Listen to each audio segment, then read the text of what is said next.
story till now. After waking up, Sir finds his PMC under attack.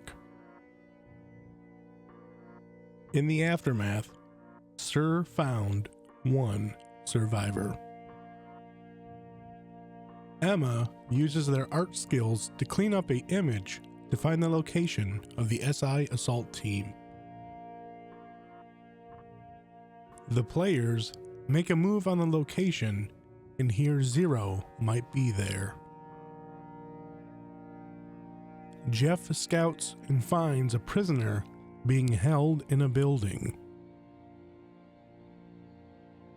With a surprise assault from the Bruja, the players free Zero and get to safety.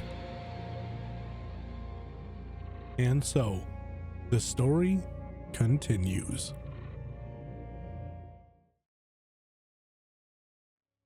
Last we left off, we were seeing you guys like head to sleep for the evening after rescuing Sir's right-hand man, Zero, from the Second Inquisition's base of operations. And Zero passing out right along with you guys. So when you awake, what do you guys want to do with yourselves? I think Jeff is probably trying to have a lie-in.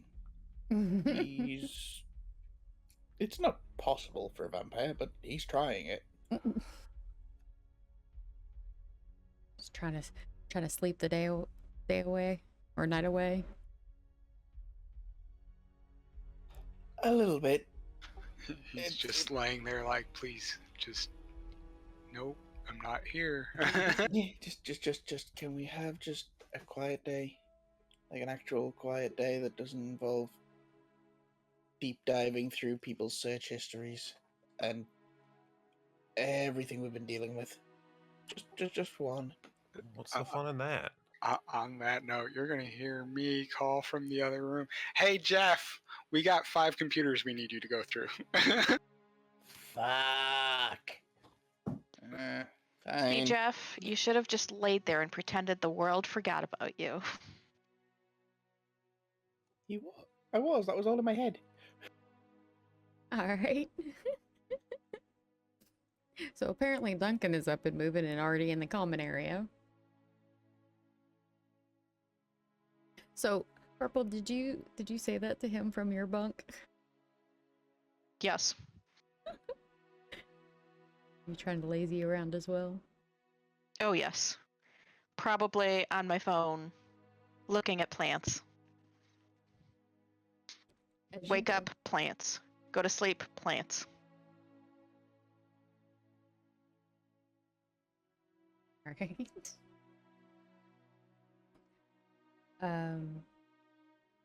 Sir, what are you doing?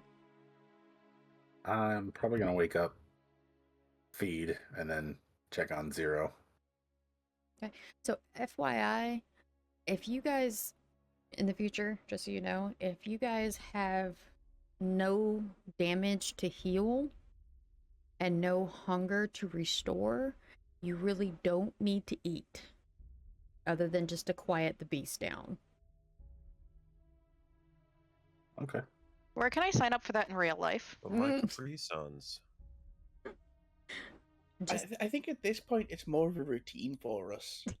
It's you wake up, you have a drink, you have breakfast, you get on with your day. The semblance of human routine. Got you. Okay. Exactly. All right. So you reach into your supplies, sir, at the haven, and you notice it's starting to go down. Like, there's definitely room for more supplies, but you're not hurting yet. Right.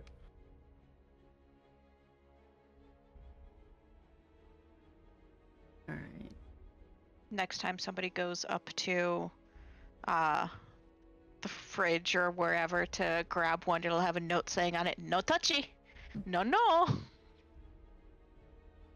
Joke's on you for thinking Henry knows how to read. On hearing everyone start moving around, Zero kind of wakes up and is laying in his bunk still and kind of looks over at, I would assume, Emma, and goes, "You're awake now." And he goes to sit up, and there's a lot of groans and grunts involved. His face isn't as swollen, but he is definitely still banged up. Well, you're a sight. Where's a mirror? I want to see it too. No idea. Haven't seen one. Guess you're just gonna have to stare into somebody's eyes to get your reflection. Where's Sir? It's a I'm little right here. It does a little chuckle. And I can't say that we have any mirrors in here, considering. I don't actually want to see my ugly mug. I'm good. And he goes to put his arm down like he's about to push up and realizes that's the arm that was dislocated previously.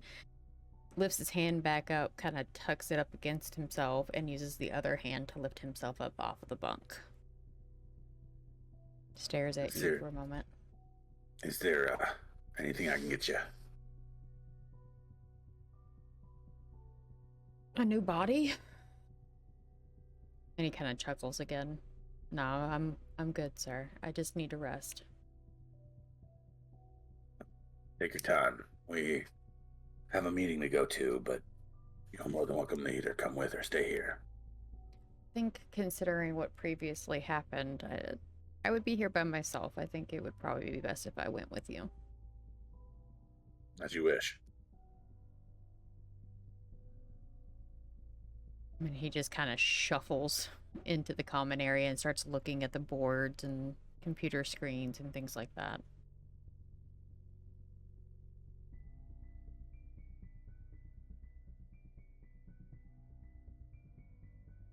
Emma's gonna meander over into the other room and sit down. Okay. Henry, I want you to roll me a perception check.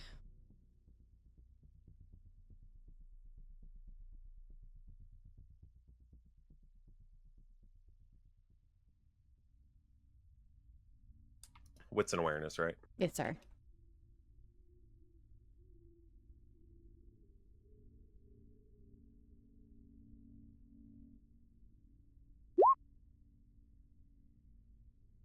Okay.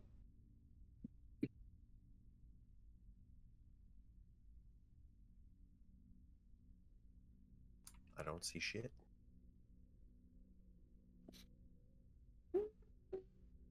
No, you're not being told whether or not you see shit. So, everybody's starting to kind of get into the communal area, I take it? Correct. Yep. Okay. Yep. I am definitely making a show of it and literally dragging my feet. And perhaps even putting on the full zombie walk with the arms outstretched. Oh my god. Yeah, I think I'm doing that.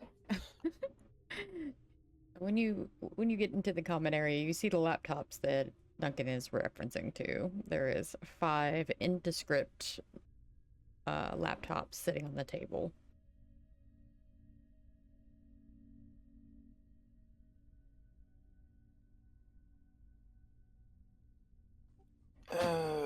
Okay. Pick a card, any card.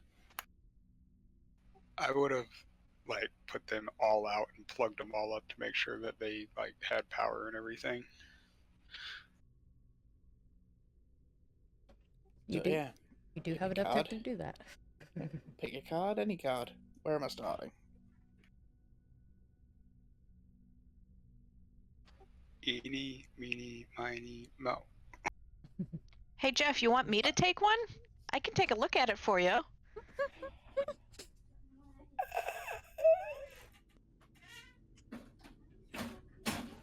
No, I'm good. Say as Emma immediately F discs the damn thing. That is definitely the vision that just ran through my head. It's just like, I could use an assistant. No. No. I just No. do a big shrug and then sit down and I'm on my phone again. Waters it. Aren't computers like plants? Mm-hmm. Can't pour water on them. Watch me. I was about to say, I mean, you can.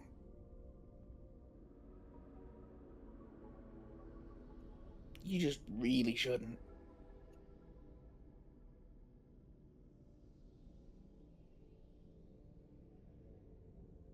Alright, so I'm gonna grab the laptop that Duncan pointed out, boot it up, see what I can do as far as at the very least getting into the laptop. Okay. While he's doing that, I'm gonna start booting up the other 4 just in case they all have like admin passwords and whatnot. And they all do. Every one of them require a login. So the first thing I'm doing is I'm hitting the forgot password button. Just to see. Because you never know. Somebody's gonna put a hint somewhere. Nope. It's definitely a go check your email. Well, fuck. And here's the thing. There's no FBI emblem when you booted it up. On any of them? On any of them. So these are either private laptops or they are definitely not affiliated. These particular laptops are definitely not affiliated with the FBI.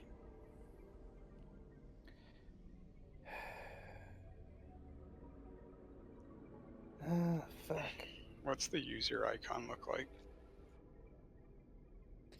Some of them have just the basic Windows background with password enabled shenanigans, and some have like beaches and forest, and it varies from laptop to laptop, but it is all very basic Windows styled aesthetic. So it's the prefabbed screensaver type deal where someone was just like, I'm gonna change the background. Yes. From the naked eye, it looks like a basic Windows login. Don't know how much I can do without.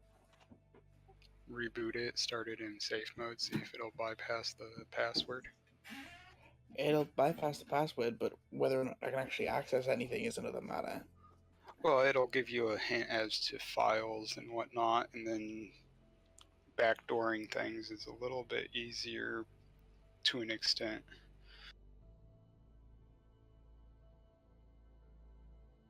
Yeah, kinda. Okay. Yeah, fuck it, we'll start with that. Boot it back up in safe mode, see what I can access. Should be able to get access to command console from there. Yes. You are able to.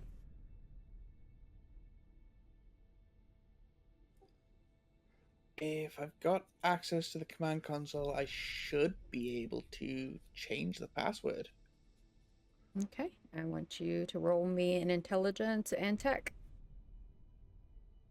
Oh boy. Mm-hmm. Because it's the skill set. Good on you. Nice. That laptop, you are absolutely able to do that. Alright, so now that the password is changed, boot it back up not in safe mode and try out my new password.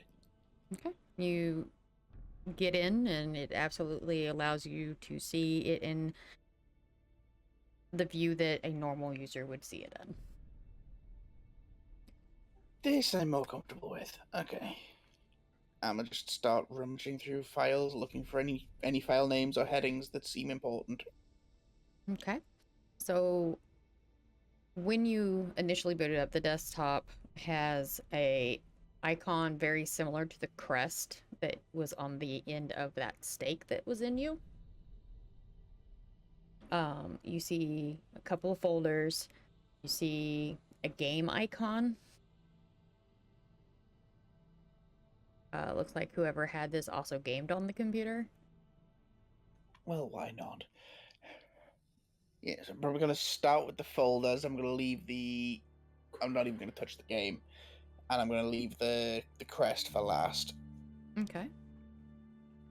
So how long are you going to dig through the folders? Initially, I'm just going to give a cursory glance, see if any of the file names stand out. Yeah, see if anything's like, triggers the vampy senses and like, ooh, that one looks important. Or that one looks familiar. Okay. So from what you can tell, it's all really basic, like Windows installation and then like game installation files and things of that nature. My documents, my pictures, my videos, all that typical stuff that you run across on a computer. Yeah, and nothing in them worth looking at. Okay, so, well, onto the crest then. Okay. Give it a double click. You do a double click and it is a login prompt. Hey Jeff, try going into the game profile, look for the username and profile password for the game, and see if that'll work for that. Wait, that gives me an idea. If this is standard Windows, there's going to be Outlook on the desktop. Mhm.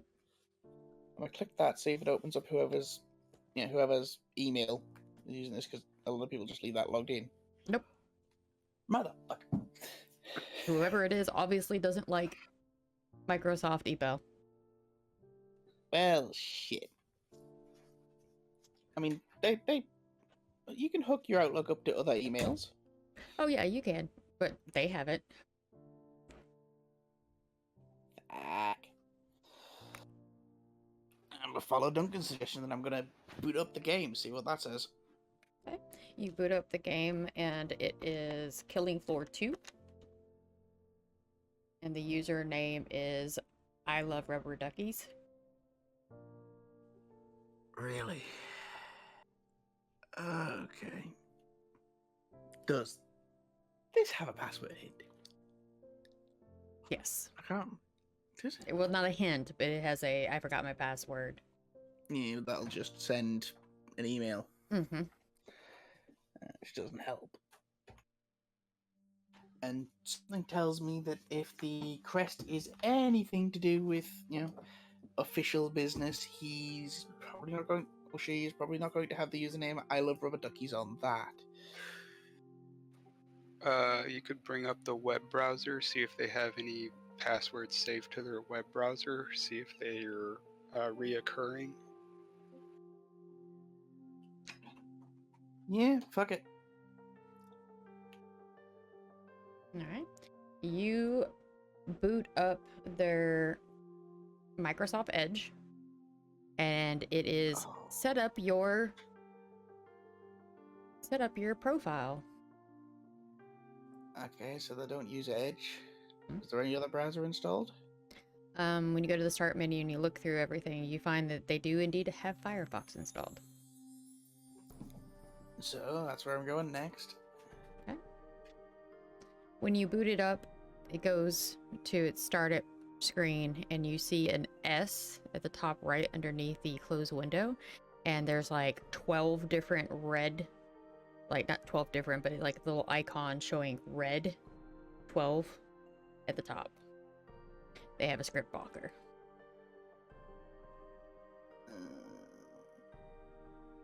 Jeff may be better at computers than I am, just so you know. Oh. When you click on the S, because of all the numbers, you see a long list pop up, and it is no trusted for each of the scripts that try to run. And like you'll see things like, let's let's see here.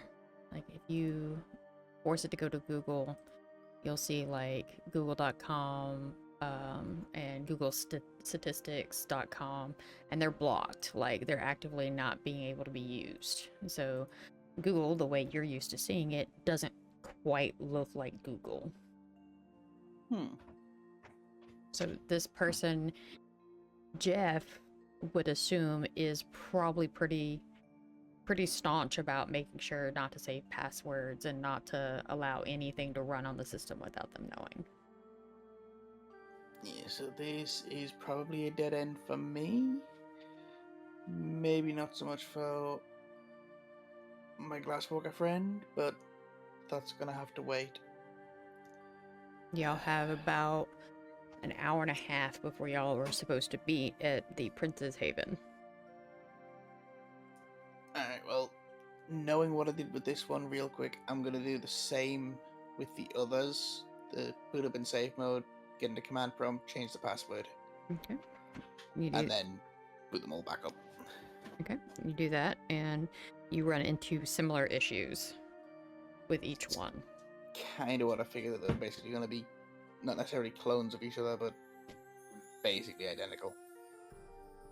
Same basic protocol. You'll have the shield of Leopold on each one, and then various different like little icons of just personal shenanigans. Yeah. Alright, these are going to have to wait until I can get a little bit more help with them. Do we have anything else we can be doing before we leave? Oh, then I'm just going to go ahead and load them up and put them in the trunk of the GTO. Because I'm not leaving them here. That's fair. Anybody else got suggestions on what we can do? Or are we just going to head off? Y'all are talking about computer stuff. I don't got nothing there. Is Zero still standing in front of the cork board? He's taking a seat, but he's still just kind of looking around at everything. How are you feeling, Princess? He just kind of looks over it and goes, sore. Mostly sore. And I'm kind of hungry. Looks like you guys have been fairly busy. We have finding this and that. It's all on the board. Yeah. Looks like you guys know exactly who took me. He just kind of stares at the steak in the middle of the table, particularly at the shield crest on the end of it. I mean, you know we're going to want to ask some questions about what happened to you at some point, but not today. That's fine. I'm used to debriefs, which I'm kind of surprised Sir hasn't done that yet. I didn't think you guys were into that. Didn't think you really knew much beyond, car wreck, bag over your head, standard stuff. Yeah, but the thing of it is it wasn't a car wreck. Could have fooled me. I heard the crunch, but I was already outside of the vehicle. So, who or what took you then? So, we came across someone standing in the middle of the road. I pulled over, and I got out to check on them. It's just a civilian, you don't hurt them, you don't ignore them, especially if they're asking for help. Got close, and next thing I know, I've got a needle in my neck, and I'm out cold. And as I'm going out, I hear the crunch of the vehicle. I wake up in that place.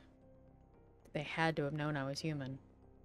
Considering they knew what we were from the get-go, there's no doubt that they would have known you were human. Yeah. I'm confused as to how they knew anything about us.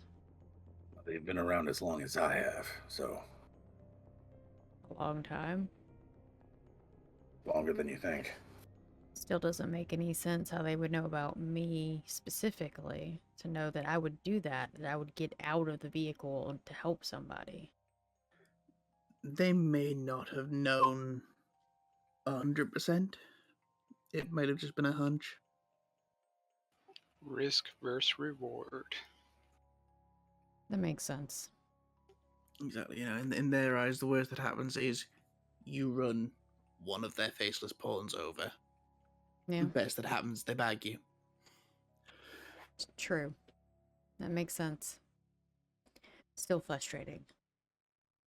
Oh, absolutely. That was the last thing I was expecting in that moment.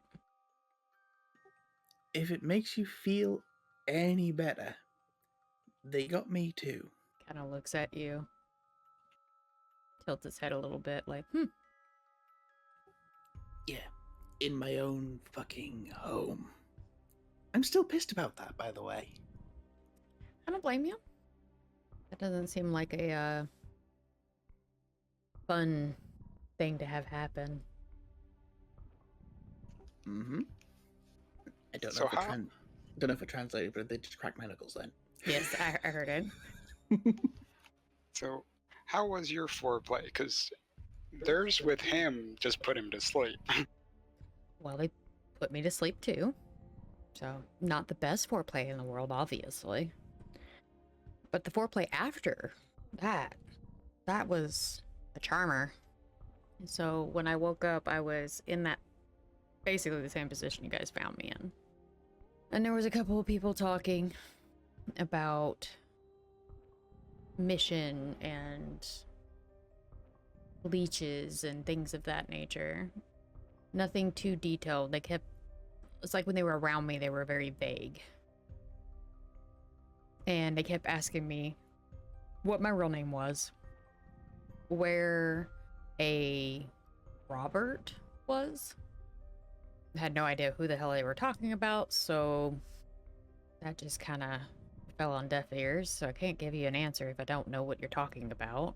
And I just followed procedure, and I just kept repeating my handle and my association, and that I was a U.S. citizen, because I didn't know what was going on. I didn't know who these people were and what they wanted. Do we still have the rosary around somewhere? Yeah, it should still be sitting on the table.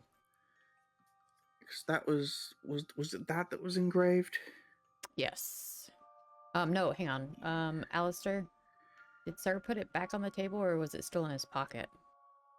It's actually still in his pocket. Ah, okay. Where did that rosary go? Because wasn't there a name on that? I pull it out and I say, I believe it was Richard Blackburn. Mm-hmm. Richard, okay. I had, mental thoughts of it being Robert, and us having somehow triggered this by taking out the sniper. No, Robert is big guy here, and I point to Sir. Mm-hmm. Oh. Yeah, That makes sense. I haven't been called that in a long time, so kind of out of mind on that point.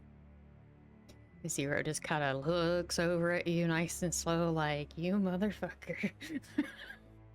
I got my ass beat for you? Kind of what he's paid for, isn't it? I mean, you're not wrong, but still. He just kind of looks at Sir and goes, I understand why you didn't share your real name with me, because let's face it, that keeps us all safe. Like, that's why most people don't know my real name, why we all go by a code name. We're in a PMC. Sharing your real name is basically asking for everyone around you to be in trouble with whatever the hell they came from. But like, Robert? You don't even look like a Robert. Would you believe that I used to? No. He just kind of shakes his head and kind of chuckles a little bit. So you really are a dick. Well, my head is shaped like one. Nah, he's more of a bob. Richard would be the dick. From the corkboard, yes. Seems like he's been a little bit of a thorn in the side. So, about this meeting. Yeah, we should probably get going soon. It's what, 45 minutes from here? It's about a 40-minute drive with traffic. Then let's go. Yep. Grab your shit and go.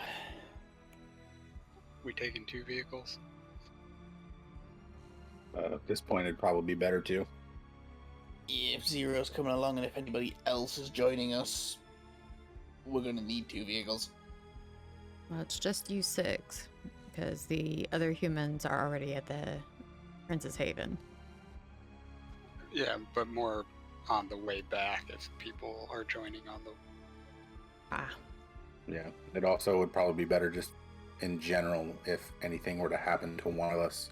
We still had another car for a getaway or a way to separate and lead them away. Also stops them being able to take out the whole group by taking out one vehicle. Yeah. as you guys prepare to leave, Henry, I want you to check your DMs if you haven't already. Fully. All right. Everybody kind of, I guess, piles into various vehicles. You got Yeah, I'll drive the Suburban. the Humvee Yeah. that is fully armored. Yes. That's going to be a sight to see on the road. Not unusual. Anybody talk or have discussions on the ride? No, just who's riding with me? That sounds like an invitation for Emma to join you in the car. Okay, so I am not, Ben. Yeah, nope. I'm going in the SUV. Imagine Henry and Zero are with me. I'm thinking Jeff is going with you as well to avoid the plant talk. Yup. What's wrong, Jeff? Don't want to water little plants. And just for Not that, if I can help it. Emma's not going to talk about plants. Jeff has to listen to Sir talk about plants now. Yeah, play that out however you want to. I'm just restating things I've heard Emma say. Oh no. Okay. The ride goes fairly smooth and y'all reach the church. I'm assuming you're all parking in the side lot. Yeah. Everybody kind of, I'm assuming, piles out with a little bit of grunting. Zero gets out. You know, assuming walk around the front doors.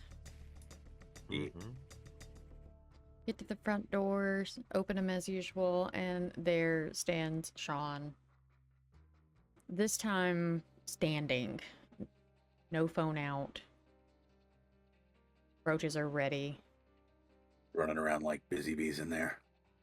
You don't see anything in the lobby, just that he is standing ready to hand out the brooches.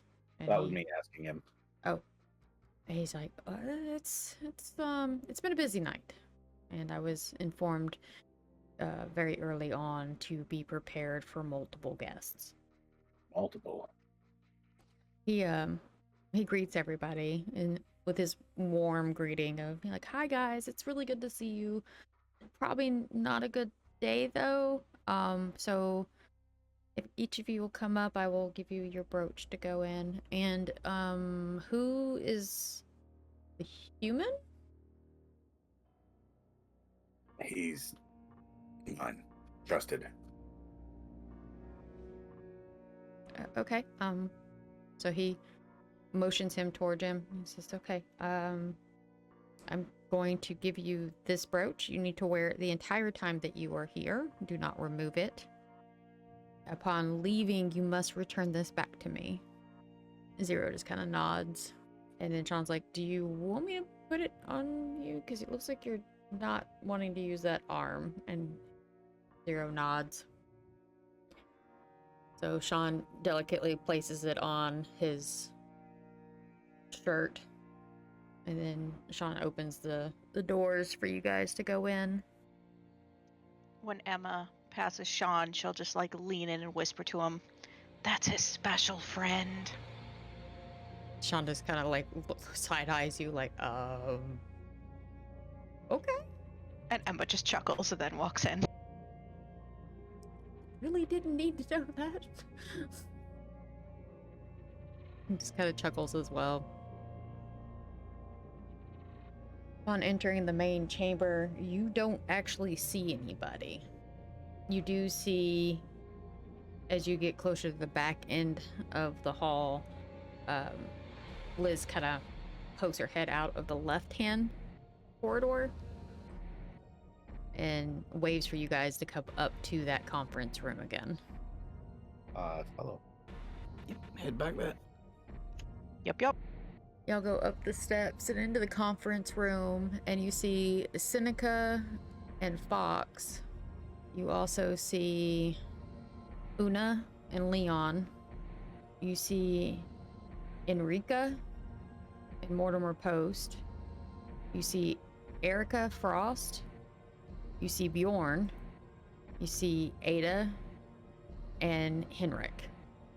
It looks like some of the oldest of the different clans are here as well, along with Victor, Elizabeth, and Liz at the head of the table. You see Tess and your 4 other guards sitting nearby, but like not at the table, but near the table. And Liz is just like, hey guys, just go ahead and take a seat so we can talk about all this. As Emma looks around, she'll make a mental note that Haruto's not there. Are you guys gonna take a seat, or? Yeah. Yeah. Give a nod to Heinrich and sit down. I'll pop my butt next to Emma. I am not. I'm gonna go stand over by Elizabeth. She just kind of nods at you as you take your position. Sir, what are you and Zero doing? I say we're sitting down. So at this point, Victor kind of steps forward for a moment and addresses everybody. Thank you all for coming on somewhat of a short notice, but we have some major city discussion that needs to be had, because this will affect every supernatural entity and their associated humans. Please be aware that for those that were not part of the strike last night, that we agreed and encouraged the Bruja to strike against the Second Inquisition. At this point, you hear Ventru, Tremere, and a couple of other people within the hierarchy kind of murmur, and one kind of scoffed, and Erica kind of stands up and says, "Why would you kick the hornet's nest? As far as I'm aware, they haven't bothered anybody." And that's when Victor pipes up. They've absolutely been bothering people. For one, they attempted to shoot me at the play in the park. 2, they assaulted Sir's PMC when he started getting too close to figuring out who it was. As you see the young man sitting beside Sir, they attacked humans and vampire alike. So your grievance with us kicking the hornet's nest is unfounded. Please have a seat. She sits down and grumbles a bit. Now we have another location that I'm assuming the people that have been assisting us, that have just joined us, would like to deal with and hopefully root out some more of the SI out of the city. I am of the mind that this needs to be extremely delicate. And he motions for Liz to go do something. She walks to the back, turns on a projector, which shows a map of the city up on the wall behind him and Elizabeth and Duncan. And they slide out of the position, and Elizabeth kind of motions for you to go ahead of her up against the wall. Victor points to the map where the church is situated. We believe that there is SI at this location. The problem is where it's situated. It is in the heart of our city and a very public space. This will have to be dealt with very, very, very delicately.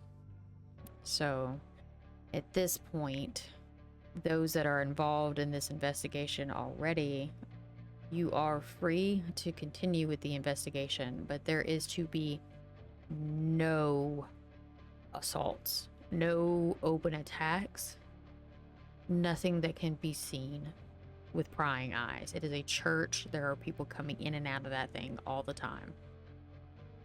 Are we understood? Crystal. Yep. Sir. Now, for the young ones in the group, the reason why I am saying this, and for our fellow humans that are here as well, part of maintaining the Masquerade is not raising attention to our existence as far as human society is concerned. Second Inquisition are a group of humans that know of our existence, but just like us, they have to work in private as well. Big shows of their movements can make them come under scrutiny from governments, city officials, and society in general. They don't want to cause mass hysteria by letting it out that we exist, no different than we don't want there to be mass hysteria because we don't want to be hunted down and destroyed. Final death is not something some of us are looking for. So, we have to go back to playing this quiet. The little incident of last night may have raised some issues. So, we are bracing for word that we may have some of our own officials coming into town to investigate us. I'm sure we all know what a Justicar is. Yeah. Nods. Okay. So, tentatively speaking, we are going to continue going forward as we have been, doing what we are supposed to do to reestablish the city as Camarilla. But we are going to try to weed out the remaining SI, or at least for now, make it very uncomfortable for them to be here. Humans are tenacious, so I doubt it'll be a long-term solution, but the faster we can get them out of here, the better. And we still have to deal with the Sabbat, so let's try to get the humans scared of us again. He just kind of scans the room and looks at everybody, motions for Liz to turn off the projector. Are there any concerns or questions on the approach that we are taking? And Seneca shoots a glance shot over at you, Duncan. At this point, Mortimer Post stands up. For those that know who that is, stands up and looks at everybody. My only concern is making sure this stays quiet. We have a chantry pretty close to there. I would like for it not to be blown up. Other than that, we will follow your lead. He kind of looks at Elizabeth, nods. I have things I need to attend to. Please contact me if you need any assistance. But specifically was only staring at Elizabeth and proceeds to leave.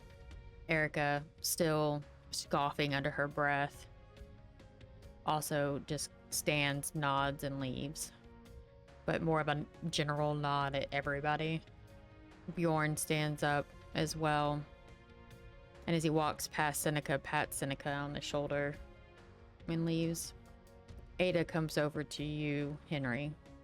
leans down and goes, I hope the whispers aren't keeping you up at night, and then walks away. Just gonna kind of snap my head at her when she walks away, like, what the fuck? Henrik kind of leans over to you, Jeff, and goes, You okay? I heard what happened. I've been better, but I've definitely been worse. Thanks for asking. Yeah. Don't hesitate to call me. My job is to take care of our kind in the city. I am a resource, young man. Pats you on the shoulder and stands up. Message received. Seneca stands up with Fox. Just kind of looks around. So, I guess just hit me up if you need me. If nothing else, we could at least provide scouts and stuff and lookouts. Not our guns, but, you know, rules. And he and Fox head out. Fox murmuring something under his breath. Una and Leon just solemn faces stand up and proceed to walk out as well.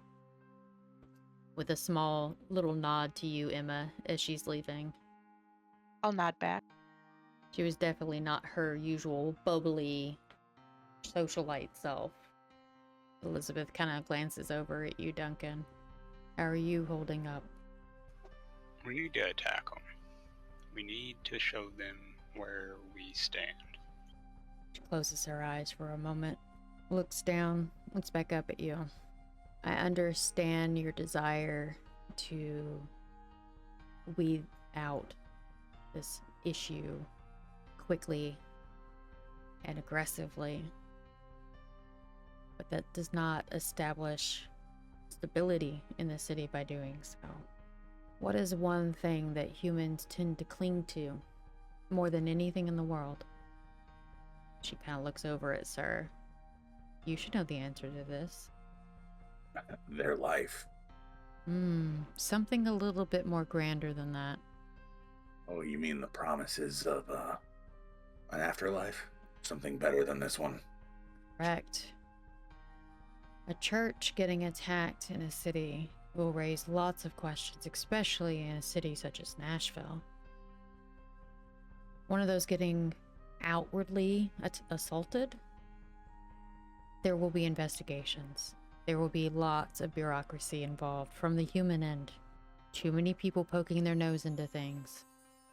Some random warehouse abandoned in the middle of Northeast. That's nothing. That's probably gangbangers or whatever. But a church is a whole different matter. That's not something you just boldly roll over, Duncan. She looks at Zero. Slight smile crosses her face as she nods at him. You must be the one that they went to go assist. How are you feeling? He just kind of stands up, nods at her. I'm okay. It'll heal. She smiles. Good. You're important to Sir, and I can understand that. I'm glad to see you are safe. And speaking on that topic, I believe we have a few of your people here, Sir, and a discussion that needs to be had, from my understanding, with Victor. I was going to wait until he was ready. Victor just kind of looks at you. I'm here. I'm sure you've been filled in on the situation. Yes. Now I have a question for you. Do you want to have this discussion here or in private? I'd like to leave that judgment up to you. I am perfectly fine with this being a private discussion and this being a public discussion. Considering who is in the room right now, I don't feel like there is a threat of certain information being shared. Then I suppose we can have it now. Okay. Which topic do you want to discuss first? The video footage that you very carefully fixed, or the discussion of potentially siring one of The- these lovely folks.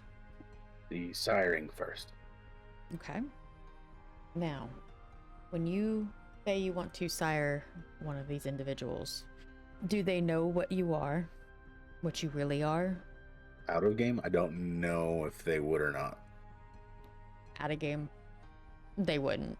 They wouldn't Okay. fully understand it. You've not went out of your way to explain it to them. Gotcha. Then I respond, no. Okay. So whoever you select, you will need to explain this to them in detail and what this comes with. You also need to explain a good chunk of it as well to the ones that you do not select, just to keep them out of trouble and to gauge whether or not they need to continue being involved. Sean, he looks at the humans from your group, Tess and the others. Sean is human, just like you, living, breathing. He knows what we are, and he still continues to work for us. No fear, no frustration, but that is his decision to make. Just like I am directing Sir here to make sure to do the same for you all. This should be a choice, not something that's just thrusted upon you. I agree. Speaking of that, I do believe I owe you an apology. Sir kind of cocks his head to the side in a questionable manner. He squares up to you, where you're standing like face to face and perfectly balanced because you're about the same height as each other. And he bows deeply to you and then straightens back up. I am sorry. If I recall correctly, and after what was explained to me, I am sorry I could not explain the vampiric world to you when I made you. And Sir's just gonna kind of he's looking around the floor, just trying to search for something to say. He just stands there quietly, in range for you to swing if you need to. And He finally looks up at Victor and says, being in a situation where I have control over what you did not, I can understand the situation you were in. And I do not blame you. I was still young then, and you were not doing too well. I am sorry if this was pushed on you without consent and with no guidance, but I am glad to learn of you. What you experienced during the assault on your PMC is something that only a very small handful of us have. You are Bruja. That is not changed. But there is a very, very, very, very, very old and hidden version of us that was practically hunted down and destroyed. They like to call us the true Bruja. Which brings us to the recording. That needs to be hidden or destroyed. Preferably destroyed. Without a doubt. The Camarilla, the Sabbat, the Anarchs, none of them like us.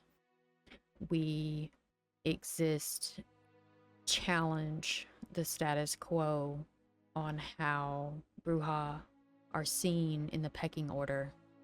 Mostly keep Ventru far away from yourself. Just kind of looks around. I don't mean to speak ill of another clan, but Ventru see them as themselves as our species' best at leading, because they're so tactical and business oriented. I cannot say I agree with that, They definitely have the zeal for it, but they're driven most often by greed and emotion and spite, vindictiveness. One of the blessings of a true Bruja is we lack most of that. We lack emotions in general, at least outwardly. I'm assuming you can feel them, you just can't express them. I've been working on that recently. I'm sure with the uncomfortable reception of everyone around you. He gives his very awkward smile directly to Victor. And Victor proceeds to nod. Yes, that is awkward. We can discuss this more at length at some other time, I believe. There is some things that I have to teach you and hopefully guide you on if you are willing to accept my siring now. I couldn't deny it. Just know that if you are to sire one of these individuals, this will pass on to them as well. So pick someone who can handle living in secret for all of eternity, and who can handle the struggle of feeling emotions without being able to express them, because that is the sentence you will be giving them, not just from humans, not just from other supernaturals, but from your own kind. Understood. Victor looks around at everyone else. Is there any other business anyone would like to discuss tonight? Do we have any more information on the whereabouts of Haruto? He looks at the floor. We have not found his remains, nor have we located him. And fortunately, his home is not destroyed, but he is not there. So the search must continue. He continues to scan the room to see if anybody else has anything they would like to share. And I'm just gonna shake my head. I don't have anything else. I see. And he kind of walks over towards where Elizabeth is, and Liz kind of like suddenly slides into position. And Elizabeth speaks up at this point. Tonight, may I make a request of you all? Always. Stake out the church for a few days. See who comes and goes. Particularly people who shouldn't be going there that frequent. I suspect that that is a point of contact, not so much a headquarters. A drop-off point for information. That might lead us to a different location that we can handle with a little bit more zeal. Would this be okay with you all? Of course. Fine by me. Yep. Wonderful. And Duncan. She holds out her hand and she's got your favorite little rodent. Please take him with you. I think he's missed you. I will reach out my hand and scoop him up. She nods. I appreciate your time, and I appreciate everyone's input and efforts, but we have some things to manage. Zero, will you be staying with us tonight? I'm gonna nod to Zero to let him know that it's okay if he wants to. He shakes his head, yeah. Yeah, I think that would probably be best. I think I would only hinder them if I went with them. Tess just kind of does this little arm pump. Victor, Liz, and Elizabeth proceed to kind of usher them out and go down to the living quarters of the church. Y'all are free to do what you do. I guess how late is it at this point? The meeting wasn't very long, so you're looking at maybe 10:30, 11 o'clock at night. Well, I guess when did we want to go try and look at that church, people? Evening mass it is. Yeah, it's not too far from here. It's like maybe 5 minutes Yep. if you walked. Like you put your head around the corner, you could probably squint your eyes and see it. If there wasn't Jeff, big buildings in the way. Your birds. How are your birds? The one pigeon that is actually tamed should be around somewhere, unless it got while I was being kidnapped. You have no idea. Yeah. Well, I'll have to take a trip back to my base, back to my house. It is on the way to the church, oddly enough. Funny that it's like right around the corner from the fucking thing. So, we also need to get these laptops to the Glasswalker. Yeah, that's something I can start the ball rolling on while we head back to my place. Are we driving or are we walking? I mean, it's only like a couple minute walk. Might as well walk. At the same time, if those laptops are being tracked, do we really want to leave the car here? It's safer here than us driving around with them. I was more talking about the laptops leading anybody to this church. I still believe they're safer here. I will defer to your leadership. While this is going on, Emma's head is just like ping-ponging from one person to the other, just back and forth. Alright, walking it is. This way. Are we all going together, or are we going to split up into small groups? Don't see why not just wander around together. If I may, I think I have a few people to talk to here, but I'll meet up with you. Understood. You know where we'll be. Catch you later, Bob. And then I'm gonna start walking. I will follow behind. Emma, your phone vibrates in your pocket. Ooh. I answer it. Check your DMs. Okay, so Gonna get a serious look on my face. you guys start walking and Sir is staying behind. Seems that way. Okay. He wants to talk to somebody. Yep. As you guys go to head out, Sean greets you at the double doors to take the brooches and everything, and realizes he's missing two people. He's like, where is Sir and his companion? They have some business to attend to, so they will be here for a while. Oh, okay, perfect. That way I don't get scolded for losing brooches. Thank you. I hope you guys have a good night. The way things are going, I doubt that, but thank you. His face just kind of scrunches up like, what? You get the sense that not everything is shared with him. Yeah, and just Emma just like waves it away. Just like, yeah, don't worry about it. So, are y'all taking the route in order to stop by Jeff's place on the way to the church? Yeah. I want to go see if my birdie's still around. Okay. Yeah, Jeff's leading the way. We're just following him. All right. So y'all go up a hill.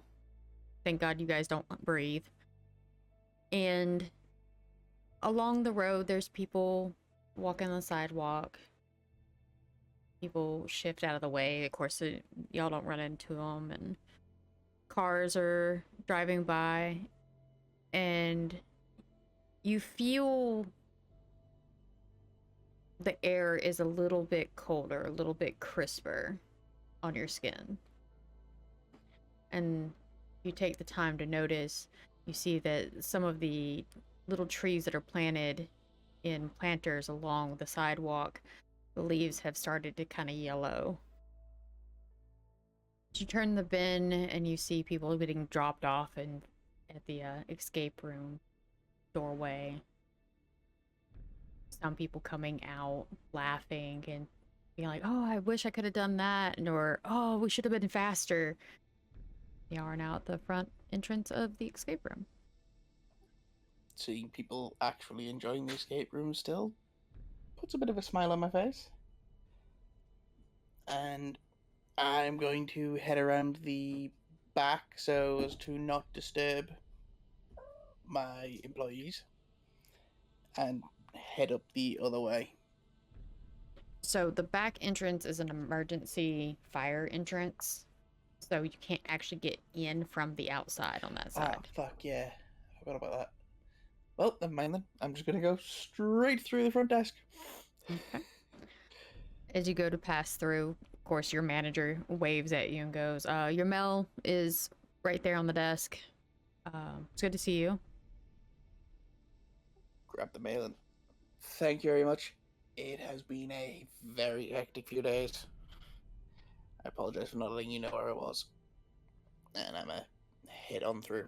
He just kind of smiles and it's like, it's all good, and goes back to checking someone in. When I get partway up the stairs, I'm going to turn around and Duncan and make a joke. At some point, I should probably learn what they're called. What called? The guy at the front desk. He's been here a few months and I still don't remember what his name is. I should probably learn that at some point. Go with the ever famous, "Hey, buddy." That only works for so long.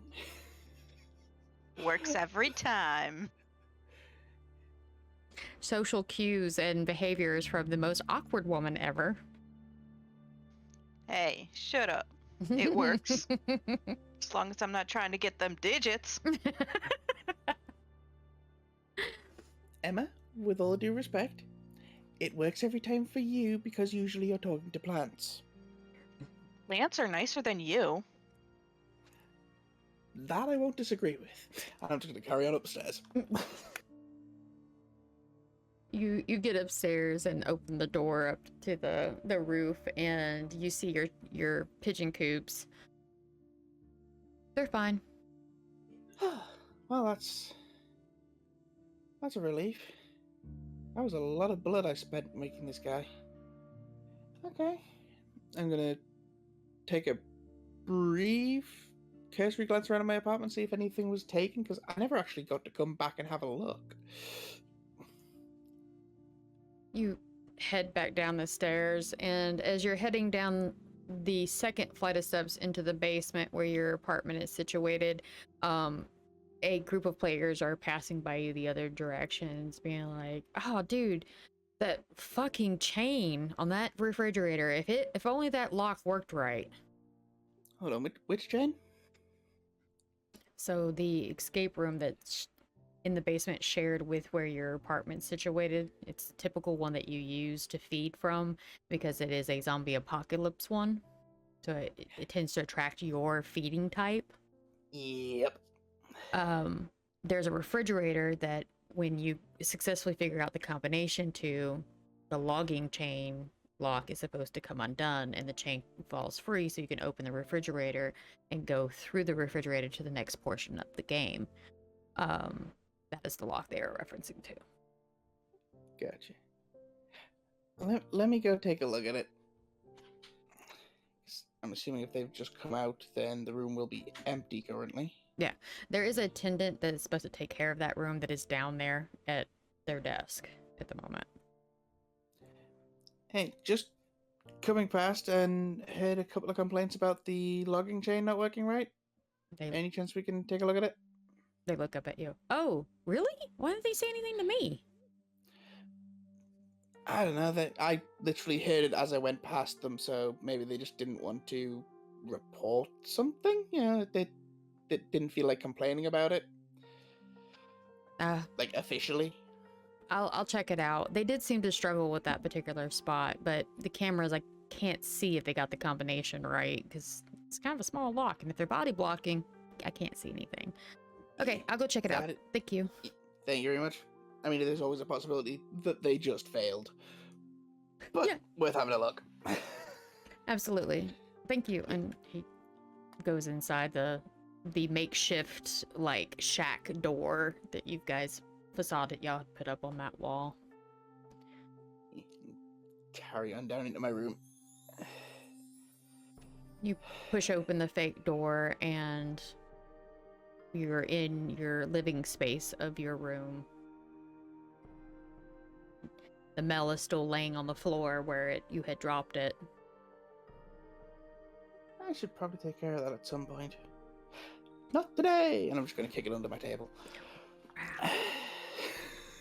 And then, do a quick cursory glance to see if anything has been obviously removed. Not from what you can see. Everything is where you've always had it since you moved into the place. Mind you, it's fairly barren. That's half the point of keeping it barren. If something moves, you fucking know about it.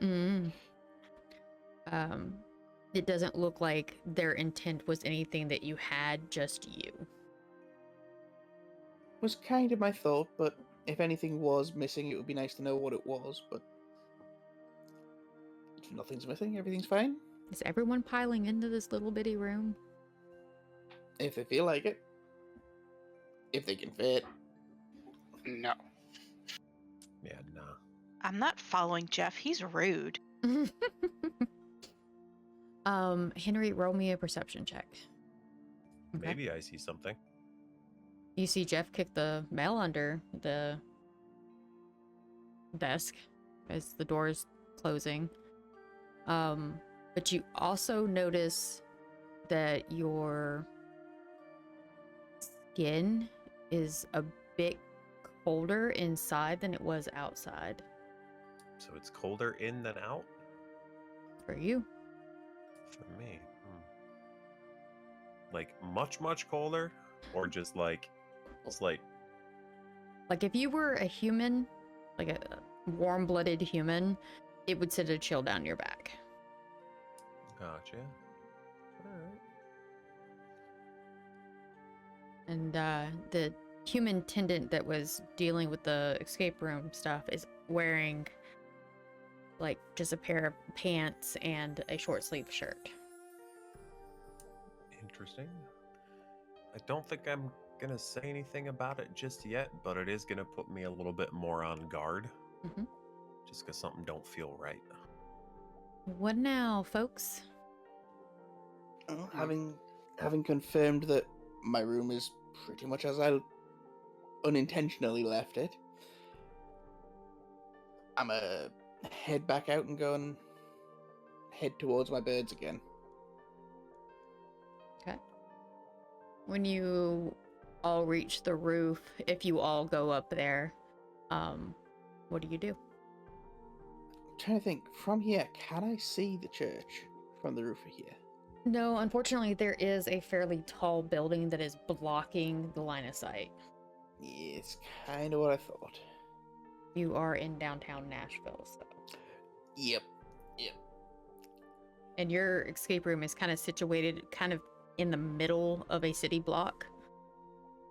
Yeah, I remember it was just one of those, I couldn't remember quite how tall the buildings either side were. I knew they were tall, but I wasn't sure if they were like same height as my building, taller than my building. Much taller. Yes. Much taller. So if you Makes look sense. at the stream view of the city, this is an actual like photograph I grabbed of Nashville and then adjusted. If you look, the buildings right there near the waterfront, that is about the height of your building. Yeah. Whereas the buildings around you are kind of like that middle level. The level that looks almost like they should be hotels. Yeah. Yeah. Yeah, that tracks. Street view for the win on Google Map. Damn straight. Alright. Not being able to see the church from the roof, I'm going to find the bird that I can actually communicate with. Both ways. The one that I actually finished transforming. Mm-hmm. And I'm going to tell him to follow us once we get downstairs. Okay. And it just kind of coos at you with an agreement and flies over to just above the exit and entrance area and just kind of perches there. Like it is waiting to see you. Yeah. And I don't know if everybody followed me up here or not. More than likely not. I No, would've. Jeff is mean. I would have. I want to see the birdie. Well, I'd have shown the bird off to Henry, gently, and then gave him the instructions. I want to pet the rabbits. Oh no. Don't you dare think about the rabbits, George. And then head back down to the others, see what they're doing. Okay. You reach... Important question. Sure. Sorry. No, go ahead. Okay, it's not really that important. But are there any plants here? No. Not even a fake I- one? There's fake ones. I think there was a couple of planters outside. Yeah. But those are like fake as well. The upkeep, you know, the humans aren't going to do a very good job of. Fair. Well, I'll just be standing next to one of the plants and just like touching it and just being like, why? Why is this a thing? And then when Jeff comes downstairs, just like giving him a just very like, what is the word? Look Death of Star? disapproval. Just disapproval, yes, that kind of look. And then look Judgmental. at the plant and then look back at him, just shake my head. Seeing the look, my only response is going to be, would you prefer I let real plants die? I prefer you taught your people how to take care of real plants. It's not that difficult. I can agree. instruct you if you would like. No, I can take care of plants. I could teach them to take care of plants. Whether or not they would do it when I'm here, that's an entirely different matter. We'll get people who can take care of plants. Gosh. Anyway. You notice that it's late enough in the evening that your people are already starting to lock up. Yeah, it's probably getting close to... I was going to say close to midnight, but we went from like 10 p.m. on a 5-minute walk. Mm-hmm. It's like 10:30 at the best. It's just that they were letting people finish up the rooms they were in and then locking up. In that case, I will say goodnight to my employees and then suggest that we all start heading towards the church, and I'll crane my neck up to make sure that Pidgey up there is actually following. When you guys start to walk, you do see it take flight. About a 3-minute walk, you guys come up to the corner where you can see across the street and see the church. It's lit up, gates are open. Is there anybody that we recognize around the front of the building? There is nobody currently standing out front or around the building. Are there any benches nearby, like on the street or across the street at any of like the building? There is a bus stop, like little pavilion on the side of the road that you are on. I'm gonna walk over towards the entrance and put my little rodent friend down and instruct him to go inside and give me a head count, and then like get a head count and come back. Okay. You can cross the road and get to kind of like the quarter of the wrought iron fence that's used to kind of protect the church when it's not actively being used. You set him down and give him his instructions, and he just kind of sits up on his hinds, doing the whole pawing at you thing, like it's expecting something. I will reach in my pocket and pull out a chunk of cheese. And he quickly snatches it and starts chewing on it, and with some of it still sticking out of its mouth, it goes to all fours, looks up at you, looks at the church again, and then takes off. I'll lean up against the wall right there and wait for him to return. It is not a wall, it is a fence. Whatever, fence, wall, structure. Okay. Anybody else doing anything while we wait for the meester? How far away is the bus stop thing? It's practically across the street from it. I'll go sit on the bench there, Okay. just facing the church. Jeff? Henry?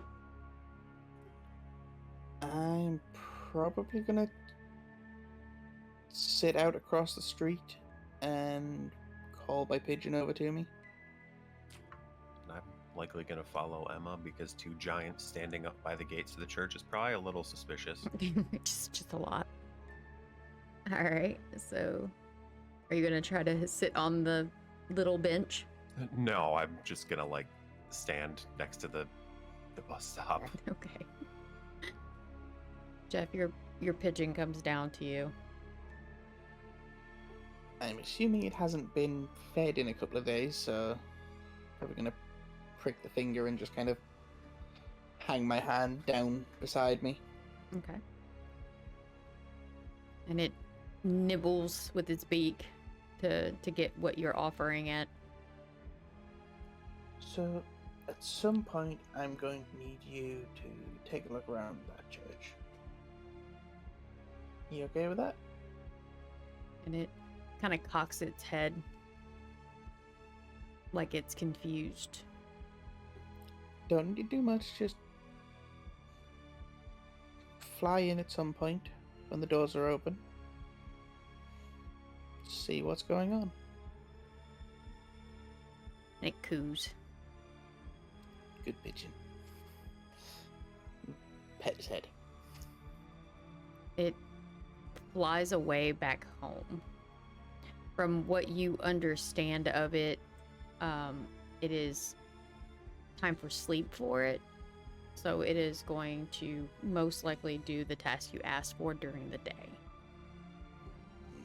Makes sense. Okay. Some time passes, and the rodent comes back out and kind of claws softly at your pants leg, Duncan. I'll reach down and pick it up. Okay. And it just kind of squeaks at you, and then with its paw, it motions several movements like it's counting out to you. And it does 3 counts. Alright, I will open one of my pockets for him to go in, and I am going to start heading into the church. Okay. He nosedives in, and you can feel him kind of rustling around for a moment, and then he kind of settles, like, on his back, like he's curled up to sleep. You head up the stairs. You notice a shadow kind of step out with the light behind it of someone standing in the doorway. Let's just keep walking up the stairs. Person finally comes in focus with the light no longer behind them, and it is an elderly man of India descent, black hair with a little bit of peppering of gray through it, with a medium skin tone and brown eyes, about 6'3". And he nods at you. Hello, my son. So he's Rock Investments? Yes. Okay. Hello, Father. It's been 3 days since my last confession. Oh, you want a confession? Oh, perfect. Please follow me. I'll take you to the confessional. He walks ahead of you. My name is Father John, by the way. Nice to meet you, Father John. My name is Duncan. Nice to meet you, my child. And he directs you to enter the appropriate side of the confessional. I'll enter and sit down. And he speaks to you through the door. Would you like me, or would you like a different priest? You're fine. He opens the door to the other side. sits down, shuts the door, and then slides open the screen for you to speak. Just make up some stuff about being an alcoholic. You hear him kind of clear his throat. I'm going to be honest with you, my son. You really shouldn't lie in a church. I take it that you are formerly friends with Miss Lola. Are you also looking for her? Remind me who Lola was. Out of character, Lola Wade was Derek's anarchist significant other. I know of her. Please find her. She was my friend. Your kind doesn't come in here very often, and to do so in such a very nonchalant way means that you wanted to be spoken to. She's been missing for a little while now. Is there any leads? Well, I was thinking of a different confrontation taking place in this individual location. Can't say that's without warrant. There is a couple of people here that I would wish would find a more peaceful path. Well, apparently they are retelling intel through this establishment. I understand that. I cannot stop them, but I can do what I can within these walls to try to convince them to do things differently and to try to help your kind and the others. Could you message me if they show up again? I could. How would you like me to get the message to you? My companion here, and I will have my rodent come out and go over to his side. But I must ask before I agree to this, what is your intentions? And please don't lie, I can tell. To persuade them to seek a fight elsewhere. It is a good endeavor. But hopefully without violence, my son? That relies on their response. That makes sense. As long as there's no violence involved, I will assist you. But if violence happens, I cannot in right mind help with that. Understandable. So what is his name? Ratatouille. You hear a small chuckle. That is perfect. Does he understand English? He understands spoken word. Okay, so I just have to tell him and he can convey it? Yep, just let him know that they're here, return home, and he'll know what to do. Okay. Well, it was a pleasure to meet you, Duncan. As well you, Father. He closes the screen and leaves the confessional, and you hear him walking away deeper into the church. I'll give it a couple minutes and then I'll exit the confessional and leave the church as well. Okay. You three see Duncan coming back down church steps. I'm gonna send him a message just saying, well, you didn't burn. Oh. I will start walking back towards the Prince's Haven. Like, the minute I get down the steps, I'm just going to turn towards that and start walking that way, not to draw attention to them sitting across the street. Okay. And when I get your text, I will respond with, I'm not afflicted like that. While we were sitting out here, did we notice anything or see anything? Just people walking by, cars, a bus that was obviously not meant to stop there. Nothing really. I'll give a big sigh. Just go, how boring. Do y'all reconvene with Duncan, or do y'all just continue to sit at the bus stop? I'm gonna sit for a little while longer. Yeah. I'm just gonna be standing there until someone tells me what to do, just kind of spaced out. Probably wait another like 5-10 minutes, and then I'll just drag Henry with me. Like, not even saying anything, just like grabbing his shirt and just like yanking him. All right. We're going to jump over to Sir and what happened while the rest of the party was at the church.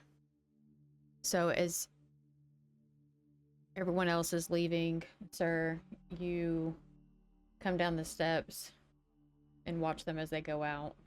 What do you do from here? I'm going to go see the surviving members of my PMC. Okay, so through the right-hand door and down the steps, you find everybody kind of talking in the hallway amongst themselves and with Liz. They seem to be comfortable around her. What are you wanting to do? I just kind of come in, wave at everyone, say, Liz, good you're here. Yeah, what's up? I was actually hoping to maybe recruit your help in having a conversation with them. Okay. Let's get out of the crowded hallway and go up to the main room. I think that would probably be a little less congested. Yes, after you. And she just kind of slides by you and walks up the steps out into the main hall.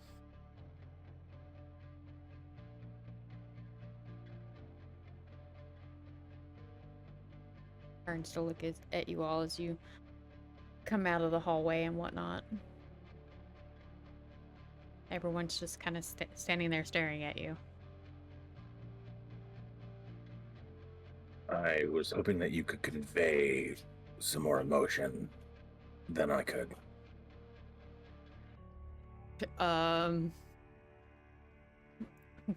What kind of emotion are you wanting me to convey? I was told I needed to explain some things. Yes.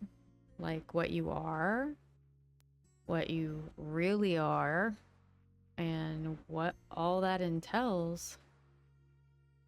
If you're gonna be a daddy, you gotta be a daddy. And I'm not being your mama figure for them. She puts her hand on her hip. No, I don't expect you to. Just hard to really describe when I don't fully know what I am. Makes sense. This is not something you need to rush. They're safe here.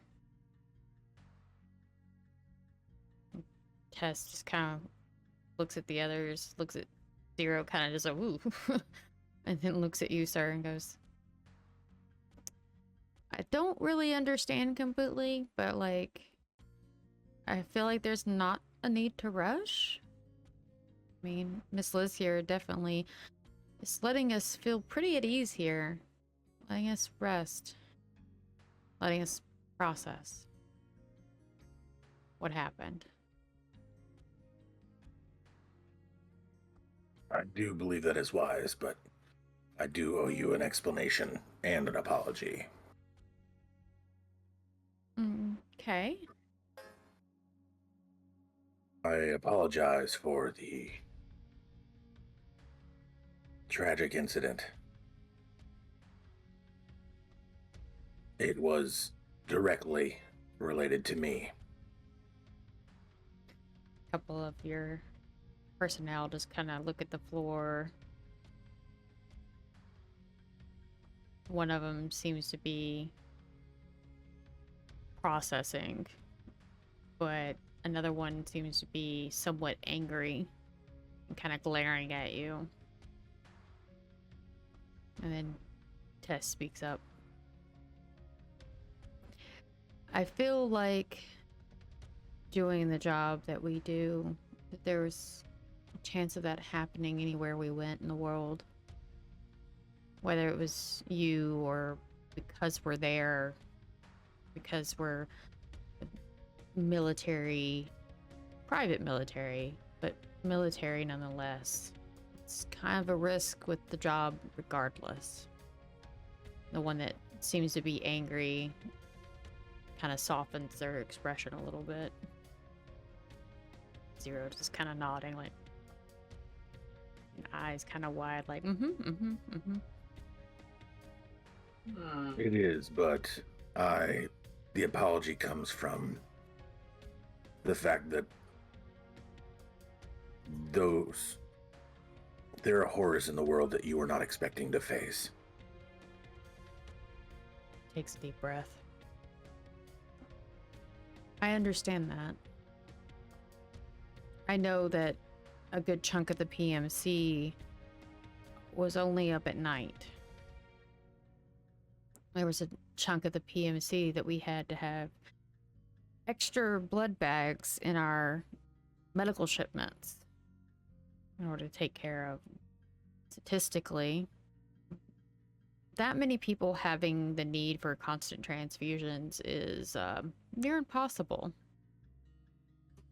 So I'm assuming that you are some flavor of cryptoid or something like that, right? Vampires? At least the old folklores. That is a good term for us. We refer to ourselves as kindred. Oh, okay. I've fought beside so many of the ones that need transfusions. I've been around you guys for several years, and not a single one has ever hurt me. I don't see a problem here. And the other ones just are kind of nodding as well, like, yeah. Well, in either case, I hope you find it in you to forgive me for not being completely transparent with you. She just kind of smirks.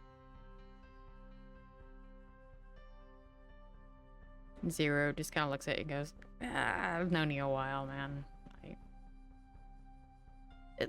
Things didn't 100% add up, but when does it ever?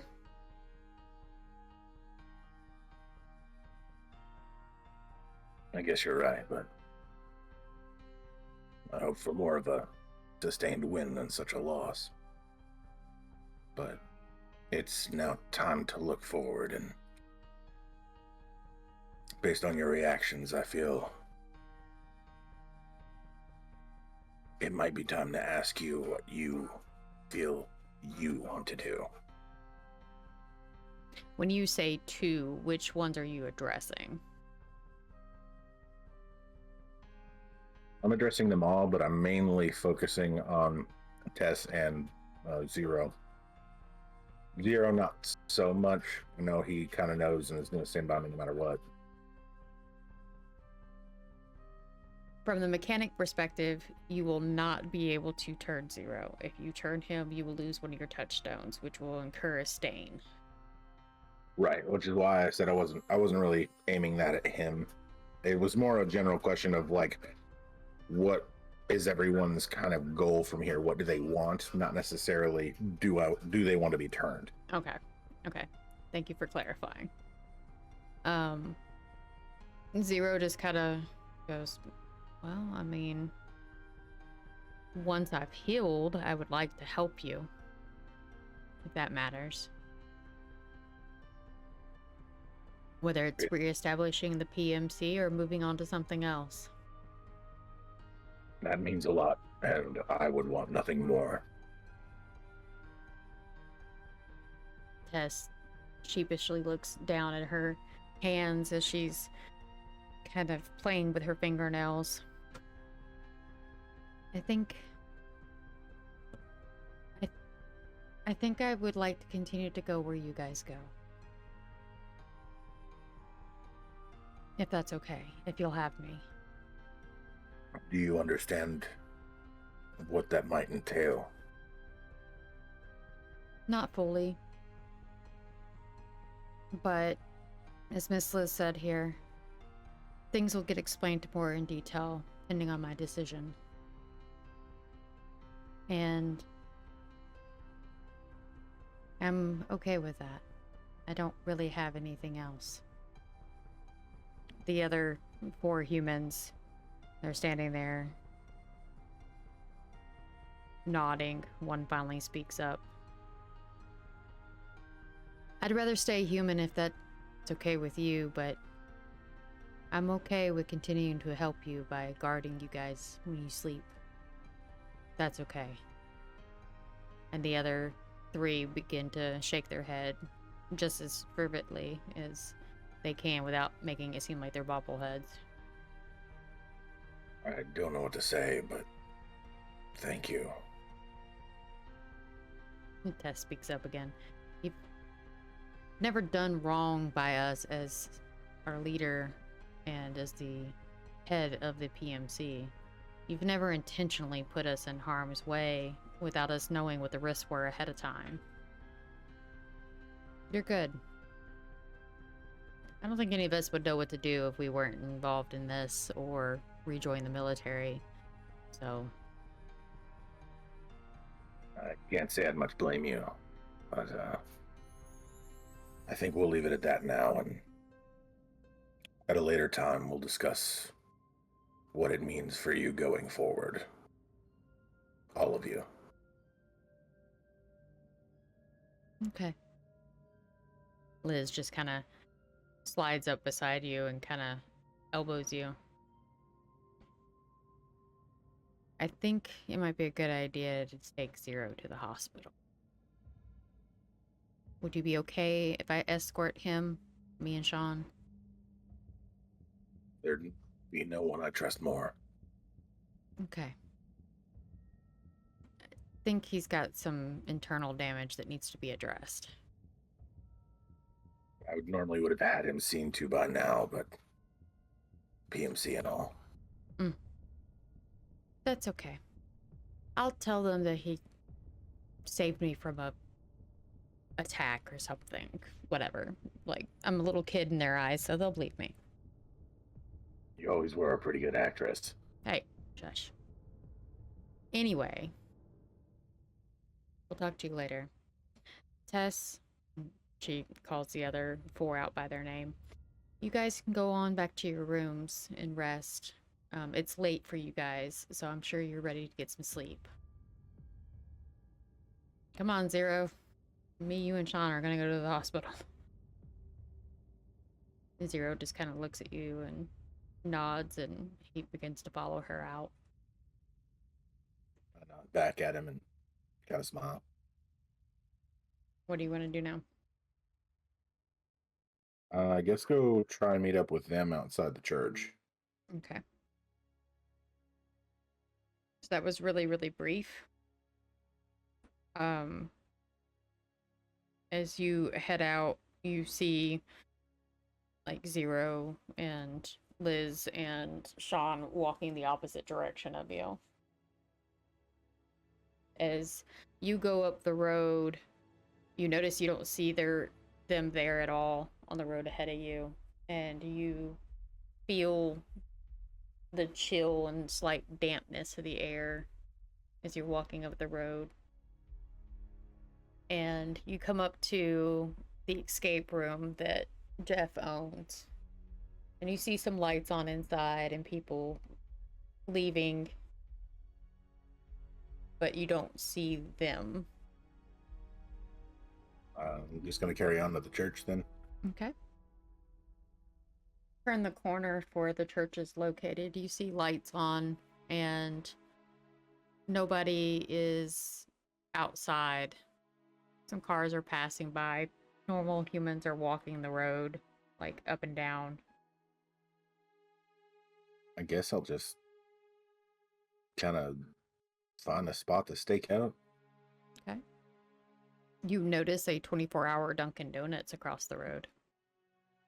I'm gonna go in there and a donut Get a donut. and a cup of coffee. Okay. Hold on. Why wasn't I told about this Dunkin' Donuts? You didn't ask. You didn't look for a place to stake out. You just asked if there was a Damn bench. it. Damn it. A little bit of time passes and you see your group round the corner in front of the church. You see Emma sit on a bench. You see Henry standing off to the side of her. You see Jeff off the ways a little bit down the road. And then you see Duncan standing at the corner of the gate. And then a couple minutes later, walks in.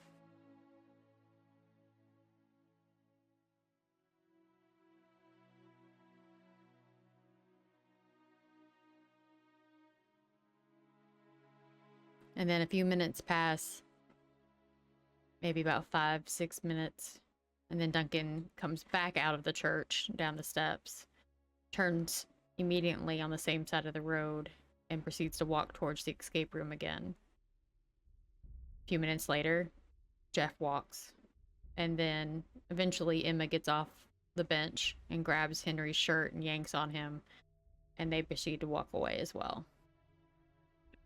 I think I'm gonna hang out a little bit longer and see if anyone like comes out and tries to follow them or goes in after Duncan comes out and they leave.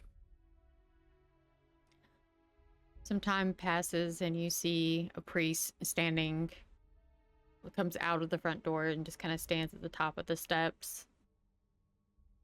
Looks around for like a minute or two, and then turns and goes back inside. That's all you see. Everything else is just normal hustle and bustle of people moving around. And as time passes, of course, it gets lesser and lesser as the night becomes closer to midnight. I guess enough time has passed that I'm just gonna go ahead and follow them back to the vehicles. Okay. You guys get back to the church, and what do you guys do? Do you guys go back inside? Do you go to your vehicles? Sir's not with you yet. I think I would have been sitting outside by the GTO. Okay. I'm still sat outside opposite the other church. Are you? I haven't left yet. You? Oh, he wasn't. Oh, okay. So then you see Sir as he's leaving the coffee shop.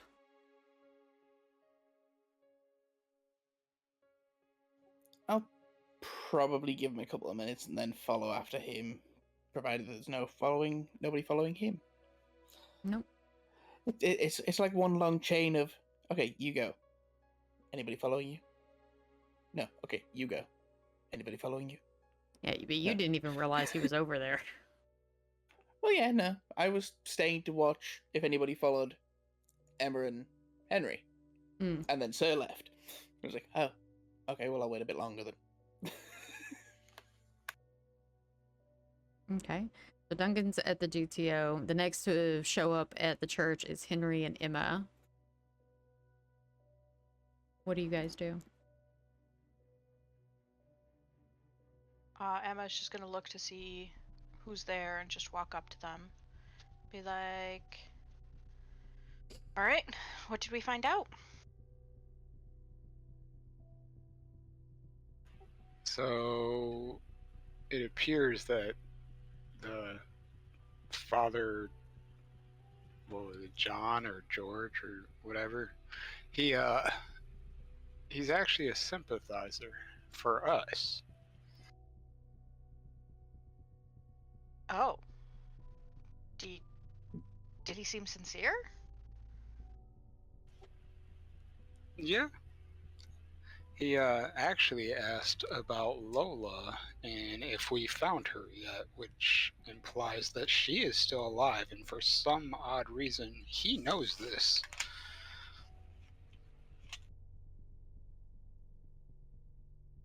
Well, it's either that or it's going to be real awkward conversation. Few minutes pass, and sir, you make it to the church. I assume I see them standing outside. Yes. Sorry I took so long. What did I miss? Where were you? I thought you were still at the church. This church. I was. I left to find you guys, and I didn't see you, so I went ahead to stake out the church. The other church. From a coffee shop. I saw you go in, Duncan. Did you get anything interesting while you were there? Father Jeff or George or Bob's your uncle is he Keep messing with his name every time. yeah. He's actually a sympathizer for us, and he was wondering if we found Lola. You mean Derek's past lover? Yeah, apparently she may not be dead, and he knows this, yet Derek thought she was dead, so yeah, that's interesting. Didn't Derek think that she was killed by Sabat? No, he thought she was killed by us. Us as in Camarilla. Right. I mean, And it would few have been pretty minutes- obvious if we killed her. few minutes pass, and Jeff walks up. Jeff, you absolutely walk up about the time that they're talking. I feel like, given how I saw everybody leave, this is a conversation that's been had multiple times over. I'm not going to make you repeat it tonight. You can tell me later. What do we want to do now? Have you contacted the Glasswalker? Not yet. I got so caught up in discussions with Plant Lady over there that I completely forgot. I will do that now. Now, And I don't will- blame this on me. Bird boy. Call, motherfucker. So here's a quick rundown, Jeff. Bob's the father. Lola may be still alive. Sir, is there something you're not telling us? What? He just said Bob's the father. I thought Is there Bob was something- the builder. It's Sir. He says very exasperated. The whole time I am just sending a message to the Glassworker asking if we can meet at some point. You actually don't get a response. You're assuming with the time of day it is that she is probably asleep. Oh yeah, I figured as much, but the message is sent. Okay, so probably not going to be able to do anything with the laptops anytime soon. At this point, we are just staking out the church unless we can think of something else. So Father George is going to be sending us a message if they show up. He is actually a sympathizer for us. And he was wondering if we found Lola, which makes me assume that she is still alive in the sense that we are. And for some reason, Derek thought that she was dead. So, hiding? It's a possibility. It's also possible that nobody updated the father on the fact that she was dead. If she went missing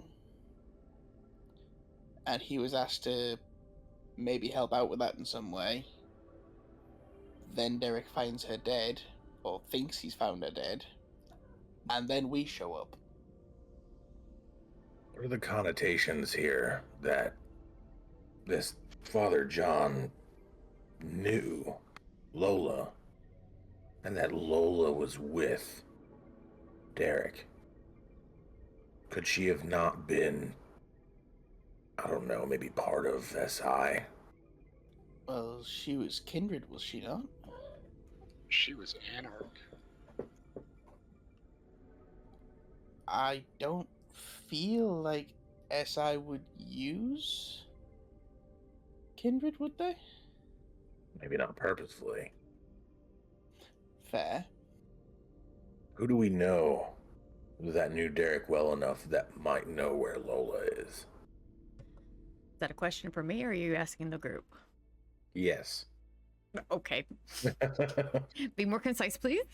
I think it was directed at the group, but if the group can't remember Diego? something, yeah, it's like if the group can't remember somebody obvious that we should remember, you can prompt us. Diego was infatuated with Derek, so it could be or lead to reason that he may have taken her out to get closer to Derek, but he might know something. Yeah, the problem is we need to find him still.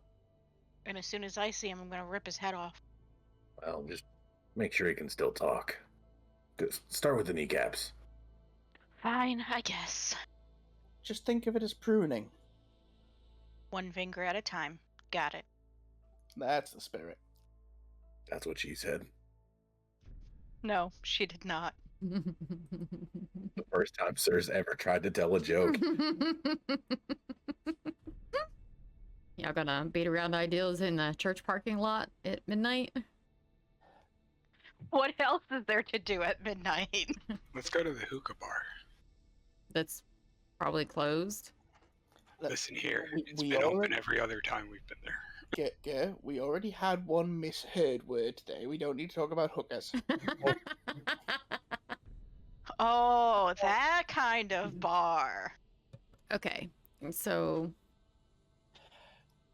Sir, I feel as though we are going to be getting into more physical confrontations going forward. Watch it, sir. He wants to get physical with you. Absolutely. I always wondered. Unfortunately, I am not exactly adept when it comes to the martial arts of any kind. You, on the other hand, are rather proficient. Would you be willing to spend some of our downtime, free time, when we don't have something active going on, teaching me a little? He So- wants you to teach him how to use his hands, sir. Pretty much. I'll teach you finger at a time. You know, if we go to my place, I have some plants that might help you. Some cactuses. I like where this is going. But yes, Jeff, I wouldn't mind at all. Can try and pass on whatever skills I have. Thank you. I feel like, as I currently am, I'm a liability in outright combat. And I'd like to, at the very least, not be as much of a liability. I'd like to be able to be counted on to at least hold my own against an attacker. No one's a liability with the right skills. That was my thinking too. I just don't have those skills yet. Well, what would you like to learn? I'm somewhat proficient in hand-to-hand, but I usually prefer sword or firearm to dance with. Which do you think you could teach me to be capable in quicker? Because at this point, time is of the essence. Sir, on a scale from 1 to 5, what would you say your brawling and or martial arts would be?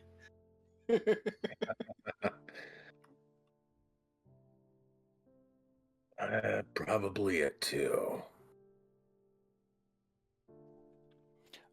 It's out of character here. It is kind of a legitimate thing. It's like, which would be faster to teach? Some level of general boxing skills, hand-to-hand combat, or how to point and shoot a gun without killing yourself. Knowing in real life, knowing the answer to that question, I would say firearms.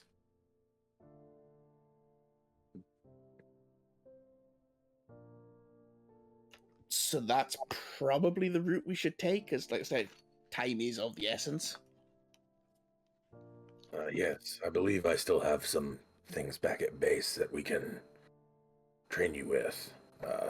It's just a matter of finding somewhere that we can create a range without creating a disturbance. We could always venture to the junkyard that Vincent was holding down and use that for shooting purposes. True. Probably not the greatest of neighborhoods, too, so I don't think anybody would really question it if they did here. Could just be a car backfiring. That, too. Was there not a range back at the main base? Not at our base, no. Yeah, yes, the there was. problem that there was, but sticking around there for long periods of time would not be advantageous. That's fair. I think the junkyard's a great idea.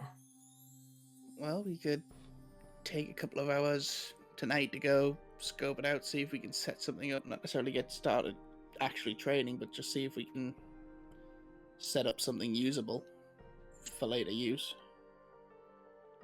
Because we've got a few hours before dawn. Of course, yes. And I'd be willing to teach anyone else here as well. Whoever is interested.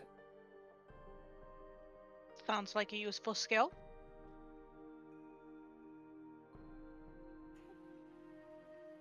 Alright, so we're gonna head to Vincent's old junkyard.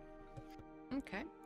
So you get there a little after midnight, about 12:30ish, and all the lights are off.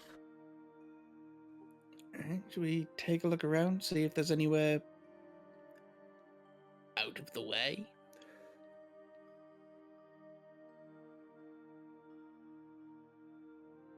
The scrapyard itself, the back end of it, is not very deep. Most of the debris is high, not deep.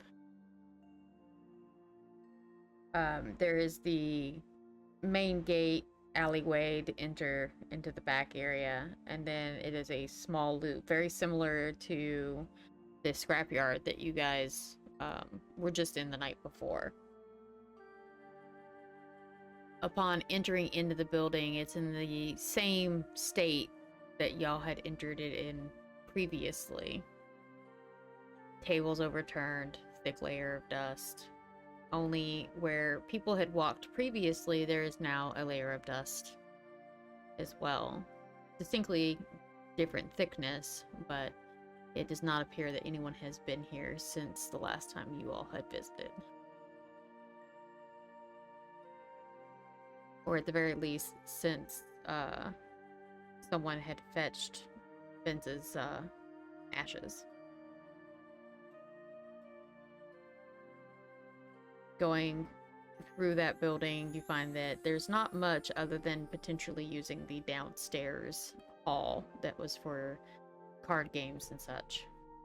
Converting that into an underground shooting range. I'll spend some time setting that up. Same. I'm gonna rifle through the trunk of my car and see what kind of firepower I have. Just your standard issues, Saudis. You've got a couple of Uzis and other little known gangbanger ones because they're the ones that are the easiest to get a hold of. You also have a few explosives available to you as well.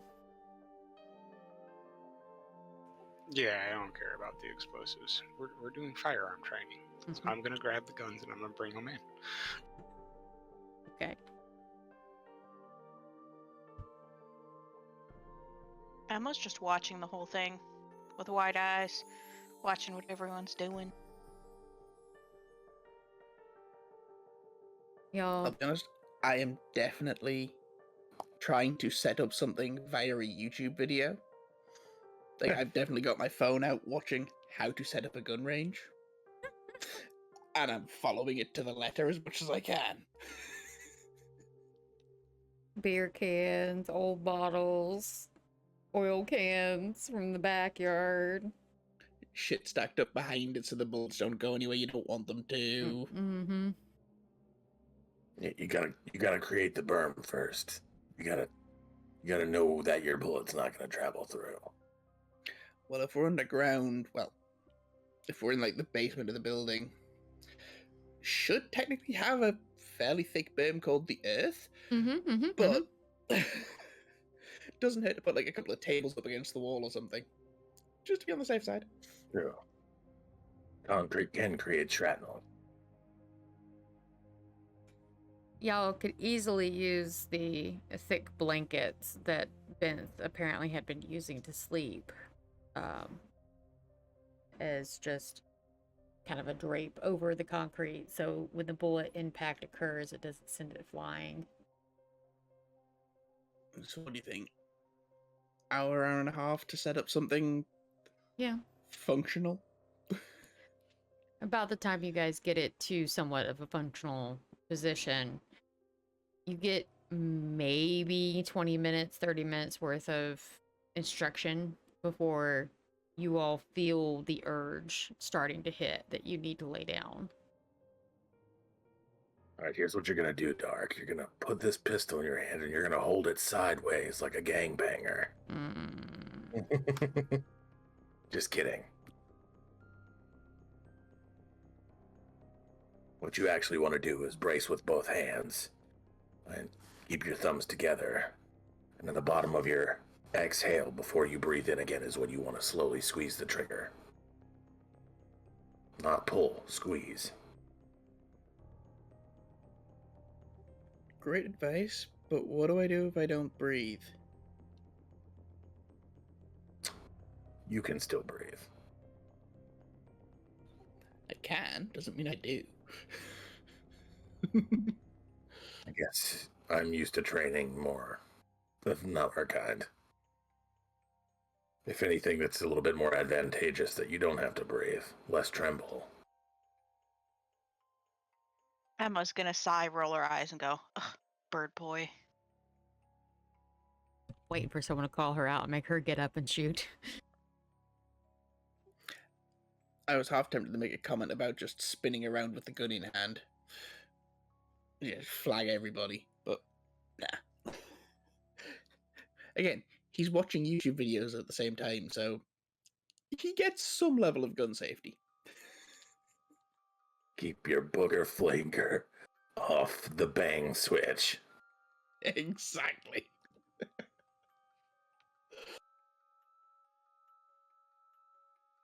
Once y'all start feeling the pull of the sun starting to come near the horizon, what do y'all guys do? Oh boy, it's getting that time. Okay. We could squat here for the day and then move along. Yeah, nobody's been here but us. That should be safe enough.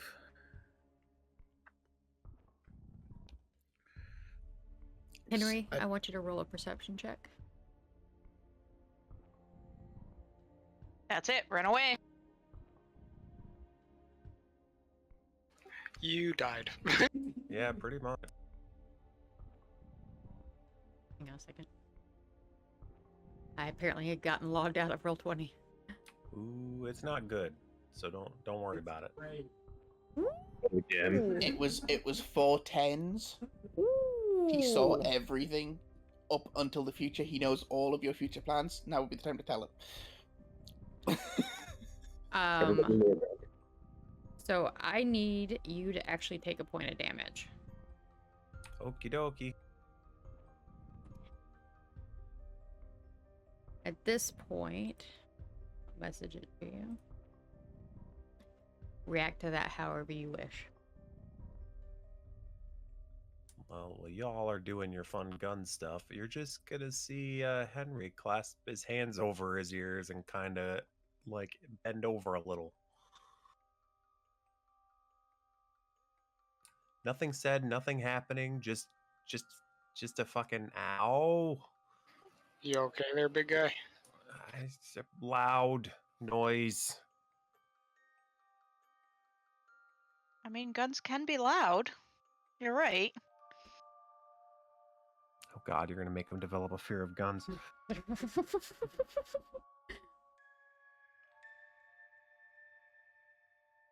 Now Henry's actually smart enough that he knows that it's Yeah. not the guns. Yeah, no, I know. Yeah, homeboy is actually not dumb at all.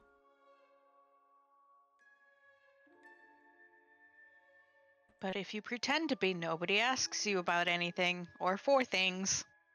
Exactly. No, I think aside from pointing out that fucking ow, I don't think he's still gonna say anything yet. Okay. I think he's just gonna keep that to himself and possibly arrange a meetup with someone. Okay. Night comes. Y'all guys are staying. I mean, not night comes, but day comes. I'm assuming you are squatting there. Yeah, because the drive Yeah. back, it's more likely that one of us falls asleep in the vehicle. Mm.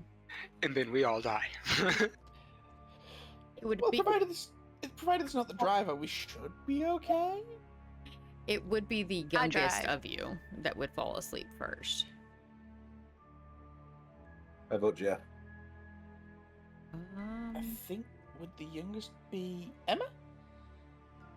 You and Emma both are 10th gen. So I can drive. Yay! Except you can't. Yay! Watch it, bird boy. But yeah, you're both 10th generation, so you would probably fall asleep quicker than the other ones would. You can do something to resist it, can't you? It's the talent. Ah, okay. It's not something that every vampire can do. Would sticking toothpicks in your eyelids so they don't close work? No, because it's basically torpor. You basically go into Are torpor. you suggesting staking your eyelids? Yes. To stay awake. Think of it less as sleep and more just slipping into being dead again until the sun goes down. You know, it's not so much that you're actually going to sleep like a regular person, you are literally just losing all sense of being and consciousness, and everything just goes and clicks off. And there's exceptions to that rule. There's certain flaws and whatnot that can cause the vampire to have like nightmares and things of that nature. And if you're old enough and high enough in animalism, you can technically control your animals while you're asleep. But that's advanced shit. Advanced shit that I may not have been looking into earlier. The sun comes up and you all sleep. Everyone wakes up as the night begins to fall. Mildly confused as you do so because you're not in your normal place. That initial moment waking up at a friend's house after a sleepover. Mm-hmm. Where the fuck am I? Oh, right, yes, gotcha.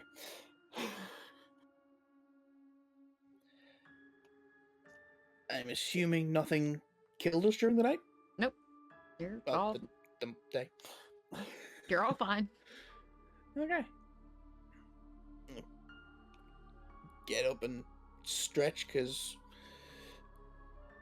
most of us probably ended up sleeping on, like, benches or tables or, like, lounge seats. Probably have a few cricks in the back, here and there.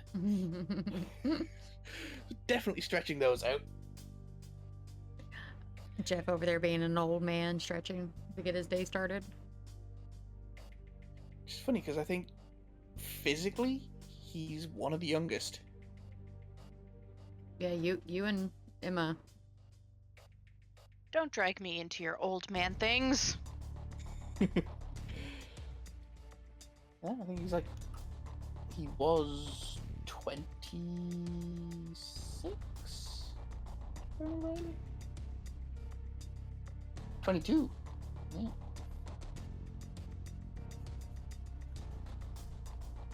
Yeah, Babby.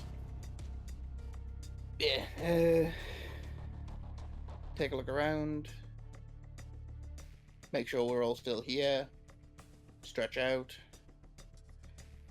And then wait for the others to follow suit and wake up. Like, outside of just consciousness. Yeah, everyone kind of wakes up around the same time. One of those where you just sit on the end of the bed for like 20 minutes wishing that life wasn't happening. Every morning. Yep. Yup. I have definitely just rolled over and tried to go back to sleep numerous times. Oh Never no. works. Absolutely sit up and I start reading the news for the first 10 minutes of my day. So, now that we're all conscious, I don't want to say awake, but conscious, do we want to try and stake out the church again tonight? Get an earlier start on it than we did, or do we just want to trust in Father Dinglebob? I think Dingleberry's got it. We were told we would receive word if anyone important came to the church. In the meantime, do we think we still have another lead on Lola? For a lead on Lola, we'd need a lead on Diego. And we got nothing, as far as I remember. It is earlier in the night. We might have a couple places to check. At this point, Think about the hookah bar last night. Emma jumps up, goes, "Oh shit! I have a class. Can someone drive me to the college?" Yeah. Because you definitely have not set up your remote learning stuff yet. Because you had asked Jeff to help you with that. I can't even figure out how to log in somewhere. I highly, even though I should know, but that's another story. You know how. It's just the remembering of the password that eluded you. Well, fine. Instead of driving me, can we set up my online access? Doing, my best toothy smile at Jeff. Hey, that's my Sure. Sure thing. Give me a moment. I'll get you set up. Let's find somewhere where you can set down some roots. Wow. That pun. Thanks. How dare. All right. Doesn't take you long. If Emma, do you still have all of your handouts from the class a couple of nights ago? Yeah, I probably just folded them up and stuck them in my journal sketchbook thing. Okay. So she hands you the documentation you need for like setting everything up, and it's very crumpled, and it definitely has plants drawn all over it. Oh man. So you get everything set up for her through her cell phone. Because as far as I'm aware, no one has a laptop with them. I mean, we've No. technically got the. We've got 5 in the trunk of the car. We've technically got the definitely not FBI laptops in the car, but it's probably a bad idea to use those. Speaking of, your phone pings with a. I'm assuming you're awake. Head on over. All right, that's a possible lead. I'll message her back saying, I am definitely awake now. I will head over shortly. And then I will turn to Sir and or Duncan, whichever one is closest, and say, my Glasswalker friend has asked me to show up. Is somebody willing to drive me down there? See if we can get these I laptops got dealt you. with. Cool. So, just double check that Emma is set up and is somewhat foolproof. And then I'll start heading to the car. Emma's gonna blame the tiny buttons / keyboard on the phone for all of the mistakes that were made. You get logged in, and your class starts in about 30 minutes.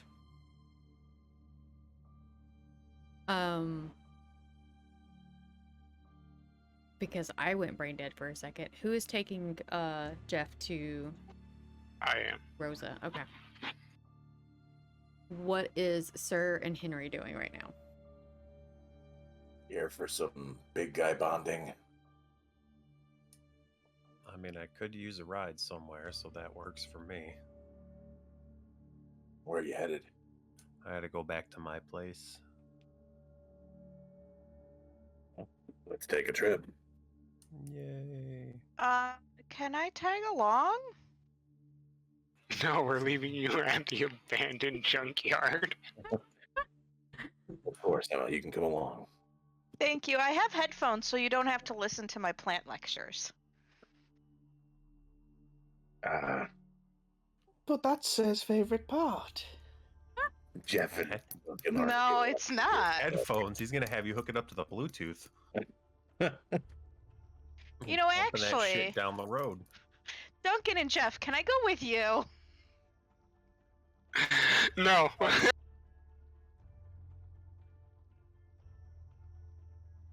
Fine. You wouldn't be able to do Bluetooth in his car anyway. I can turn up my phone real loud, though. Or just repeat everything in the lecture, like, oh, did you guys know this? Pulls out a Bluetooth speaker. My God. Somehow has the ability to, like, hook it into the car out of nowhere. I'm not gonna lie, I have definitely sat in on somebody else's school lectures via Skype before. That was funny. Oh, man. Can't remember her password, but can hack a Bluetooth speaker into a Humvee. To be fair, That's right. it was her roles that got her. Yes, it was, but it's funny. Listen, she was just too distracted by the thought of plants, okay? This is plant related. She'll be fine. That was, well, yeah, like, that was photo editing. This is plants. Yeah. This is the important thing, okay? But photo editing is like photosynthesis. He got Not you even there. close. So, Henry, Sir, and Emma are heading in the Humvee over to Henry's location as his home, whereas Jeff and Duncan are heading to go meet with Rosa. Am I correct? That would be the bar. Yeah, at the Underdog. Yeah. I'm going to start out with Sir, Henry, and Emma first. You guys take the long trip over to the Fountain Square area, where, oddly enough, Emma's house is very close by. And Henry's storefront is untouched when you arrive. You think they didn't know that you were here? I mean, I didn't spend much time here, so it wouldn't surprise me. It's not like my place looked exactly, lived in. It could be a trap. Bring it. But I'm gonna head in. I gotta go find Ada. I have some questions for her. Do you want someone to go with you? That's completely your call. Just take it easy, Chris.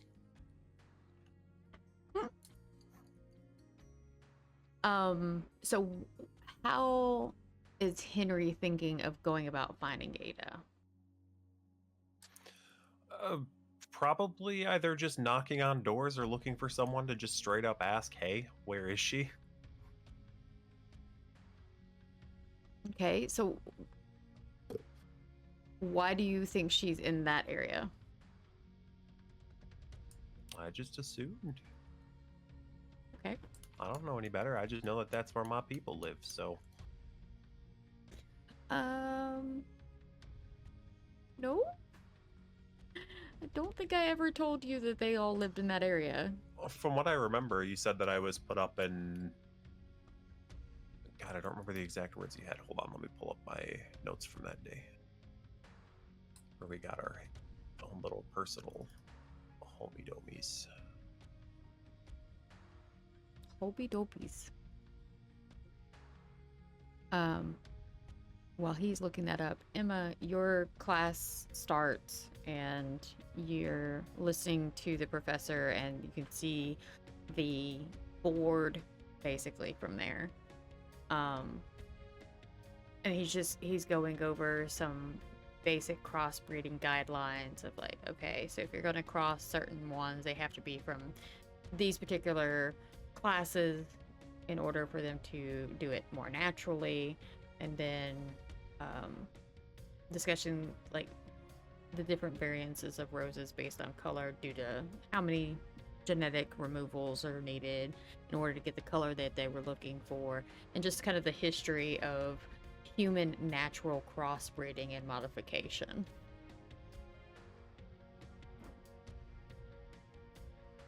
Okay. I'll just be taking notes. Sitting in the car. Just taking notes, listening to my class.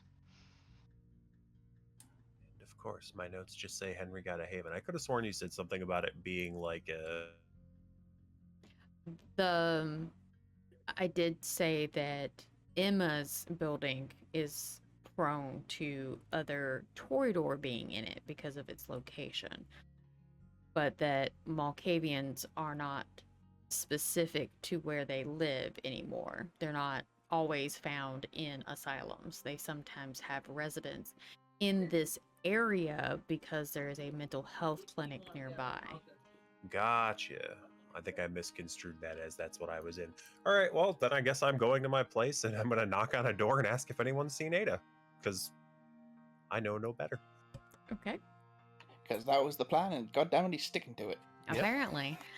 So the little like older part of town that the other businesses cropped up around, you're in one of those kind of older buildings, and you see a light on one of the older buildings as well. Well, if the light's on, that means people are there, so I gotta go ask them then. You knock on the door and you hear movement behind the door, and finally someone comes to the door, and it's an older gentleman. Like, it's really late, we're closed, what can I do for you?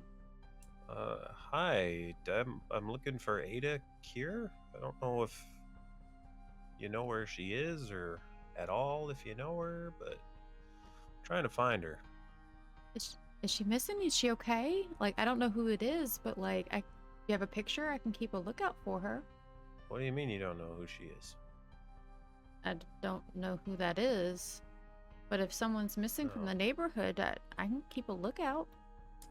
No, it's okay. She's not missing. I don't know where she lives, and I need to talk to her, so I thought maybe. I guess not. Are you sure you don't want any help? Have you talked to the authorities already, the cops? Yeah, no. Like I said, she's not missing. I don't know where to find her. But thank you. And then I'm just gonna turn around and walk away before they can say anything. Oh, okay. He just kind of stands there for a bit, and then you finally see the light of the door go away as he closes it.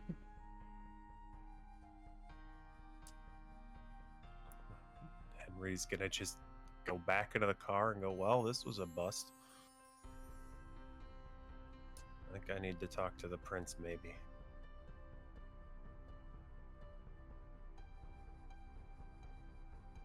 At that, Emma's gonna pull out one of the earphones. Go, huh? What was that? I said I need to talk to the prince. Oh, conversation not go well?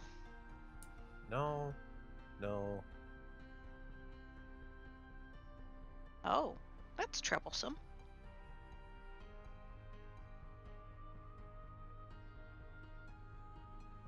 Then pops the headphone back in and goes back to what she was doing. Well, sir, to the church. I drive off to the church. Okay. Now we're going to switch over to Duncan and Jeff. You guys pull up to the Underdog, and it's bustling. It's a bar, so I was debating taking one of the laptops in with me, but I'll probably go and talk to her first.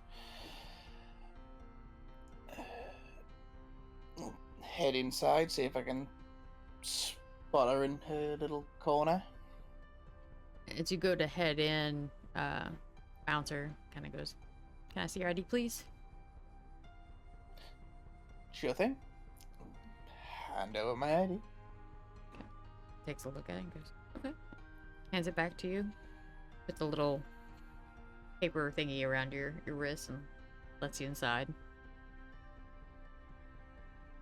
And then I'll go look for a corner. Mm-hmm. You move past the people, and the music's pretty good tonight. It's another cover band, but this time for Pantera. And as you go to the back room, you see her sitting there, just kind of chilling, hanging out, and talking to somebody. I'll hang back for a second, where she can see me, but yeah, so she can see I'm not looking to interrupt anything. And it's a woman with brown hair, blue eyes, and they're just having a casual conversation from what you can tell. And Rosa looks up, notices you, smiles, and goes, "Come on over." I'll smile back and head on over. Okay. Which way do you sit in the U-shaped booth? Because Rose is in her normal spot, and the lady that's with her is off to her right, kind of in the center of the U.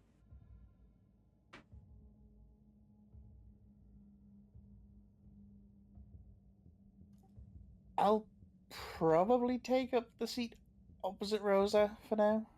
Okay. When you sit down, she's like, "Let me introduce you. This is Tawana, friend of mine. Tawana, this is a friend of mine from the Kindred Society, Jeff." Pleasure to meet you. I'll Tawana hold out my hand. just kind of nods and then looks at your hand and then looks back at Rosa. I'll pull my hand back. And Rosa's like, "Oh, don't mind her. Her tribe's grumpy. Very Hey. grumpy." I get it. Not everybody likes formalities. It's kind of built into me since, well, forever. So she's about to leave. You said you wanted to see me. What's up?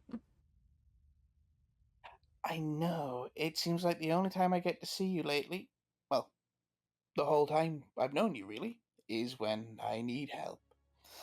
That's And okay. unfortunately, that is still the same. I still get to see you. And this is true. Hopefully, when things calm down, I can come around for more fun reasons. She gets a sly look on her face, and she kind of turns her head to the right and looks at you out the corner of her eyes a little bit over her glasses. Fun reasons, huh? Well, who knows? You hear a grumble and scoff from the other lady.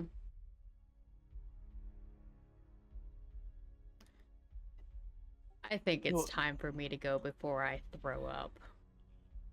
You don't mind. Rosa gets up instead and goes to your side as Tawana scoots out, and it's like, I'll see you around, Rosa. Thanks for the information, and proceeds to leave the back room.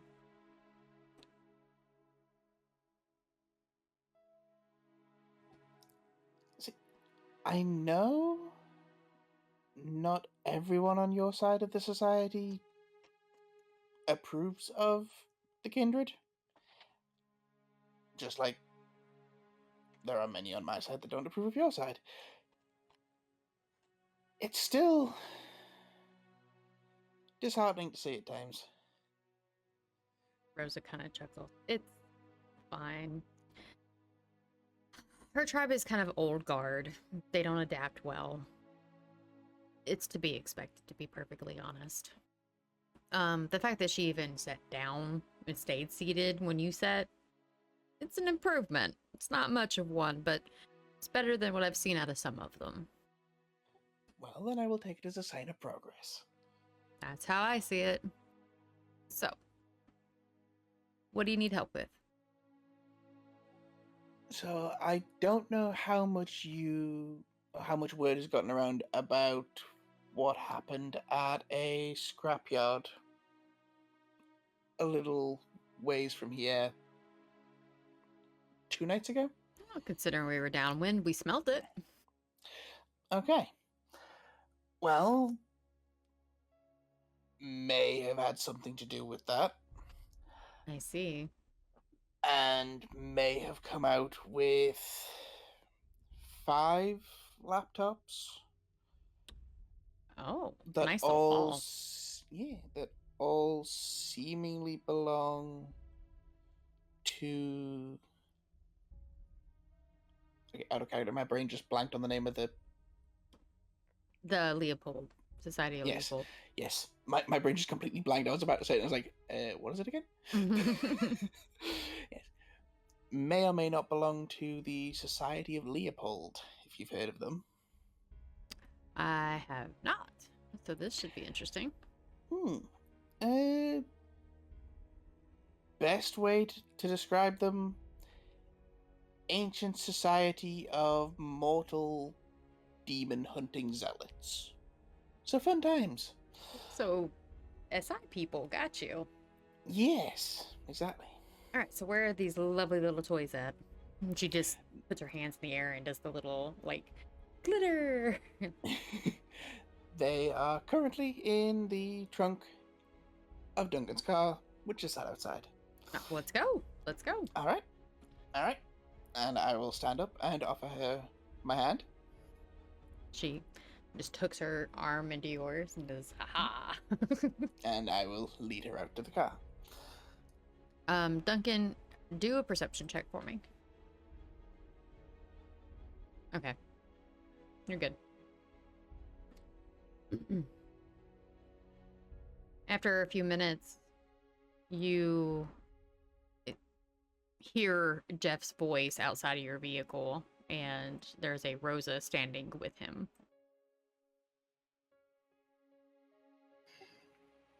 I'll get out and pop the trunk for him.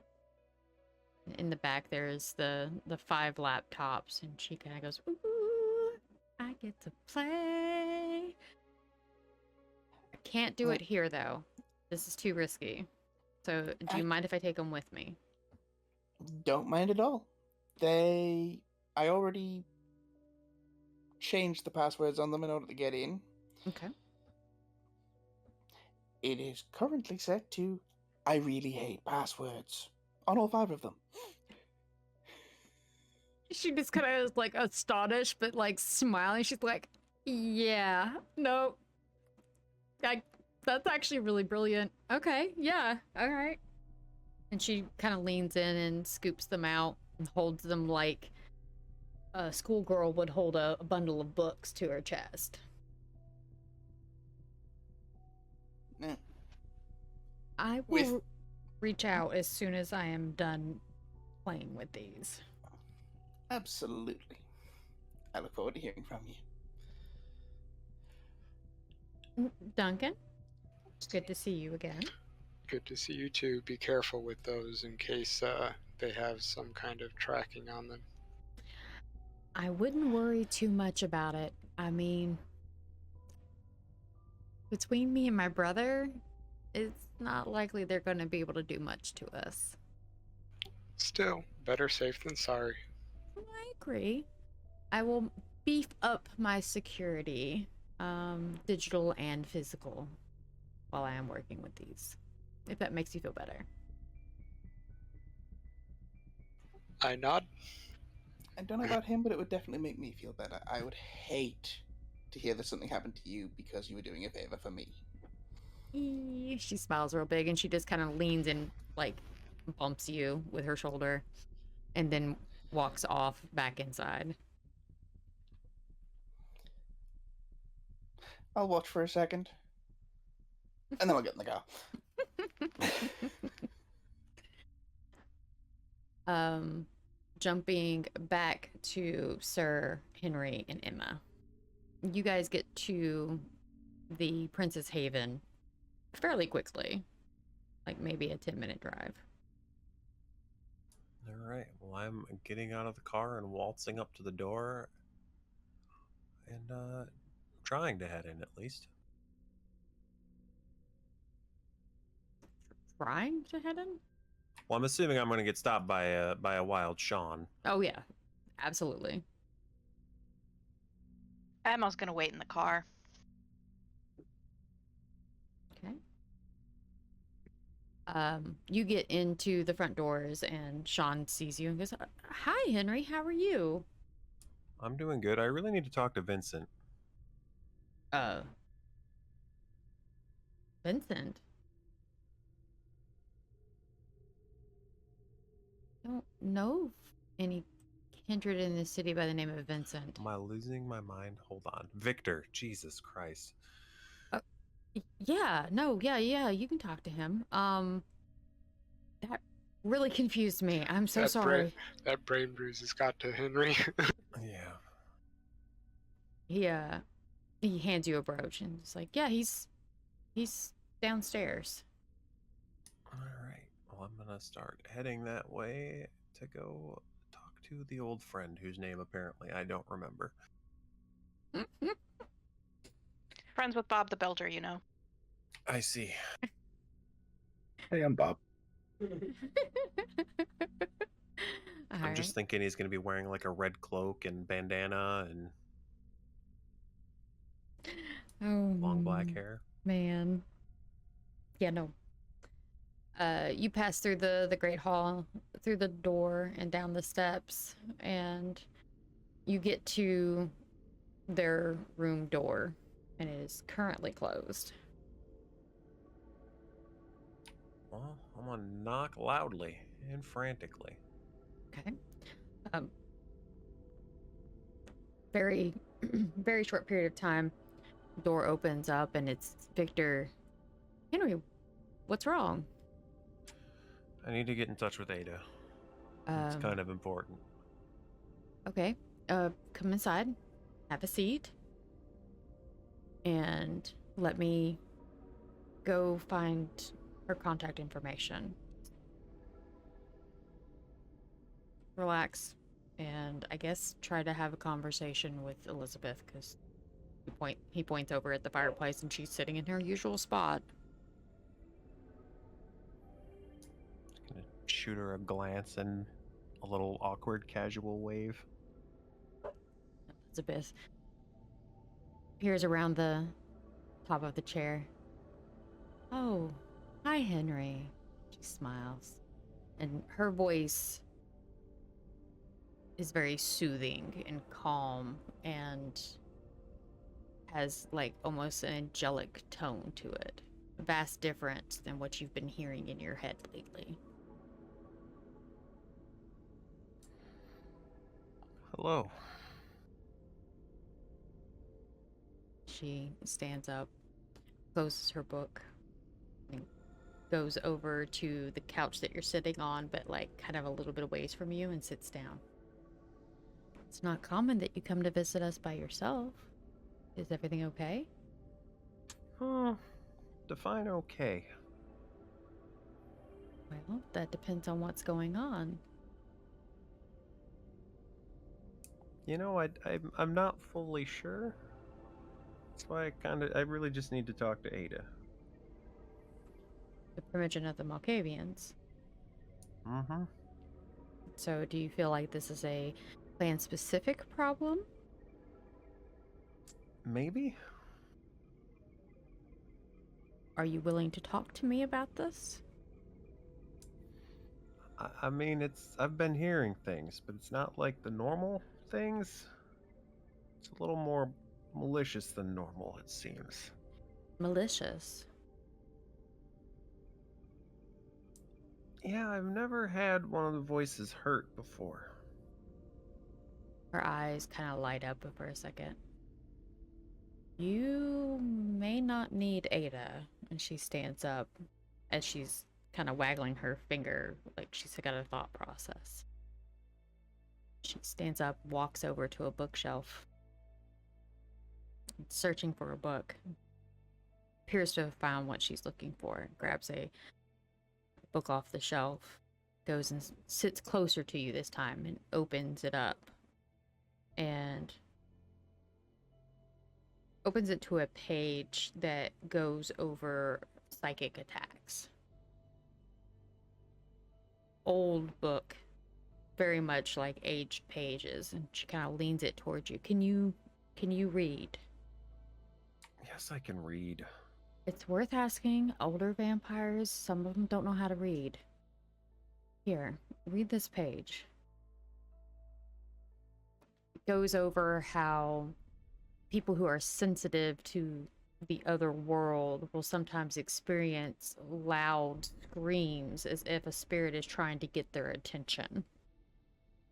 Almost to the point where it becomes painful depending on how sensitive the person is.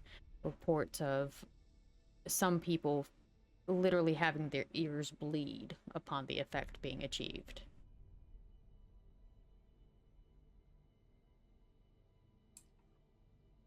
I mean, this does sound familiar, but still, I don't know. With what's been going on and something that Ada said to me as she left the meeting, I feel like I still may need to talk to her. That's fine, but I hope this helps even a little bit. I mean, it helps explain potentially what's happening, but not how to stop it or why it's happening. Understandable. But if it is what I think it might be, Ada can't help you either. I would be very hard-pressed to help you as well. There's certain clans that are attuned to dealing with the dead. Neither of ours are of that caliber. She takes the book from you and closes it. Stands up to go put it back on the shelf. About the time Victor comes back into the room, notices that Elizabeth is actually moving around and goes, "Is everything okay?" And Elizabeth goes, "It's fine. Do you have the information he's looking for?" Victor's like, "Yes." And hands you a piece of paper. "This is Ada's address. She doesn't have a phone. I don't think she's ever figured out how to use technology." I can relate. Thank you, Victor. I appreciate it. You're always welcome, dear Henry. And Victor looks at Elizabeth. "Sorry for the interruption." Elizabeth waves him off. It's fine, Victor. I'm more than glad to help Henry when he needs it as well. Is there anything else we can do to help you, Henry? That was all I needed for now. Thank you. I appreciate it. She nods and smiles. She grabs the original book off of the table and goes back to her seat as you prepare to leave. And Victor puts his hand on your shoulder as you're about to head out the door. Goes, seriously, if you need anything else, let me know, okay? I'll keep that in mind.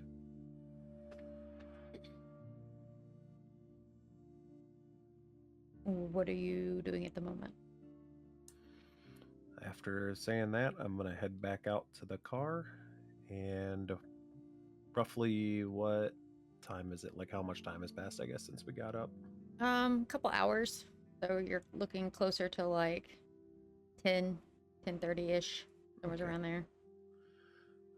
I'm going to go out to the car and after getting in, hand the piece of paper to Sir and be like, hey, up for another trip? Wherever you want to go, big guy. Beautiful. All right. Purple, your class has ended. All right, then I will just turn off my phone. I'll probably log out, then turn off my phone. And look at the two guys in the front and go, so where are we going now? We are headed to find Ada, I'm assuming. Correct. Oh, okay. Sounds like fun. How was your class? Do you really want to know, or is this just like pleasantries? I really, really want to know. And so it begins. Well, let me tell you about roses. And then launches into the explanation. It's what it'll sound like to their ears anyway. Knowledge You vomit. can't tell if Sir is actually listening, but he's nodding along like he's paying attention while he's driving. And that is all the encouragement Emma needs. All right. So I'm actually going to wrap it up here. Kind of a little cliffhanger. What the hell is going on with Henry? I hope everyone had a good time. Yeah. I want to say thank you everybody for coming and hanging out with us. If this is your first time here, I hope it was an enjoyable time. We will be doing our next session on the June 7th.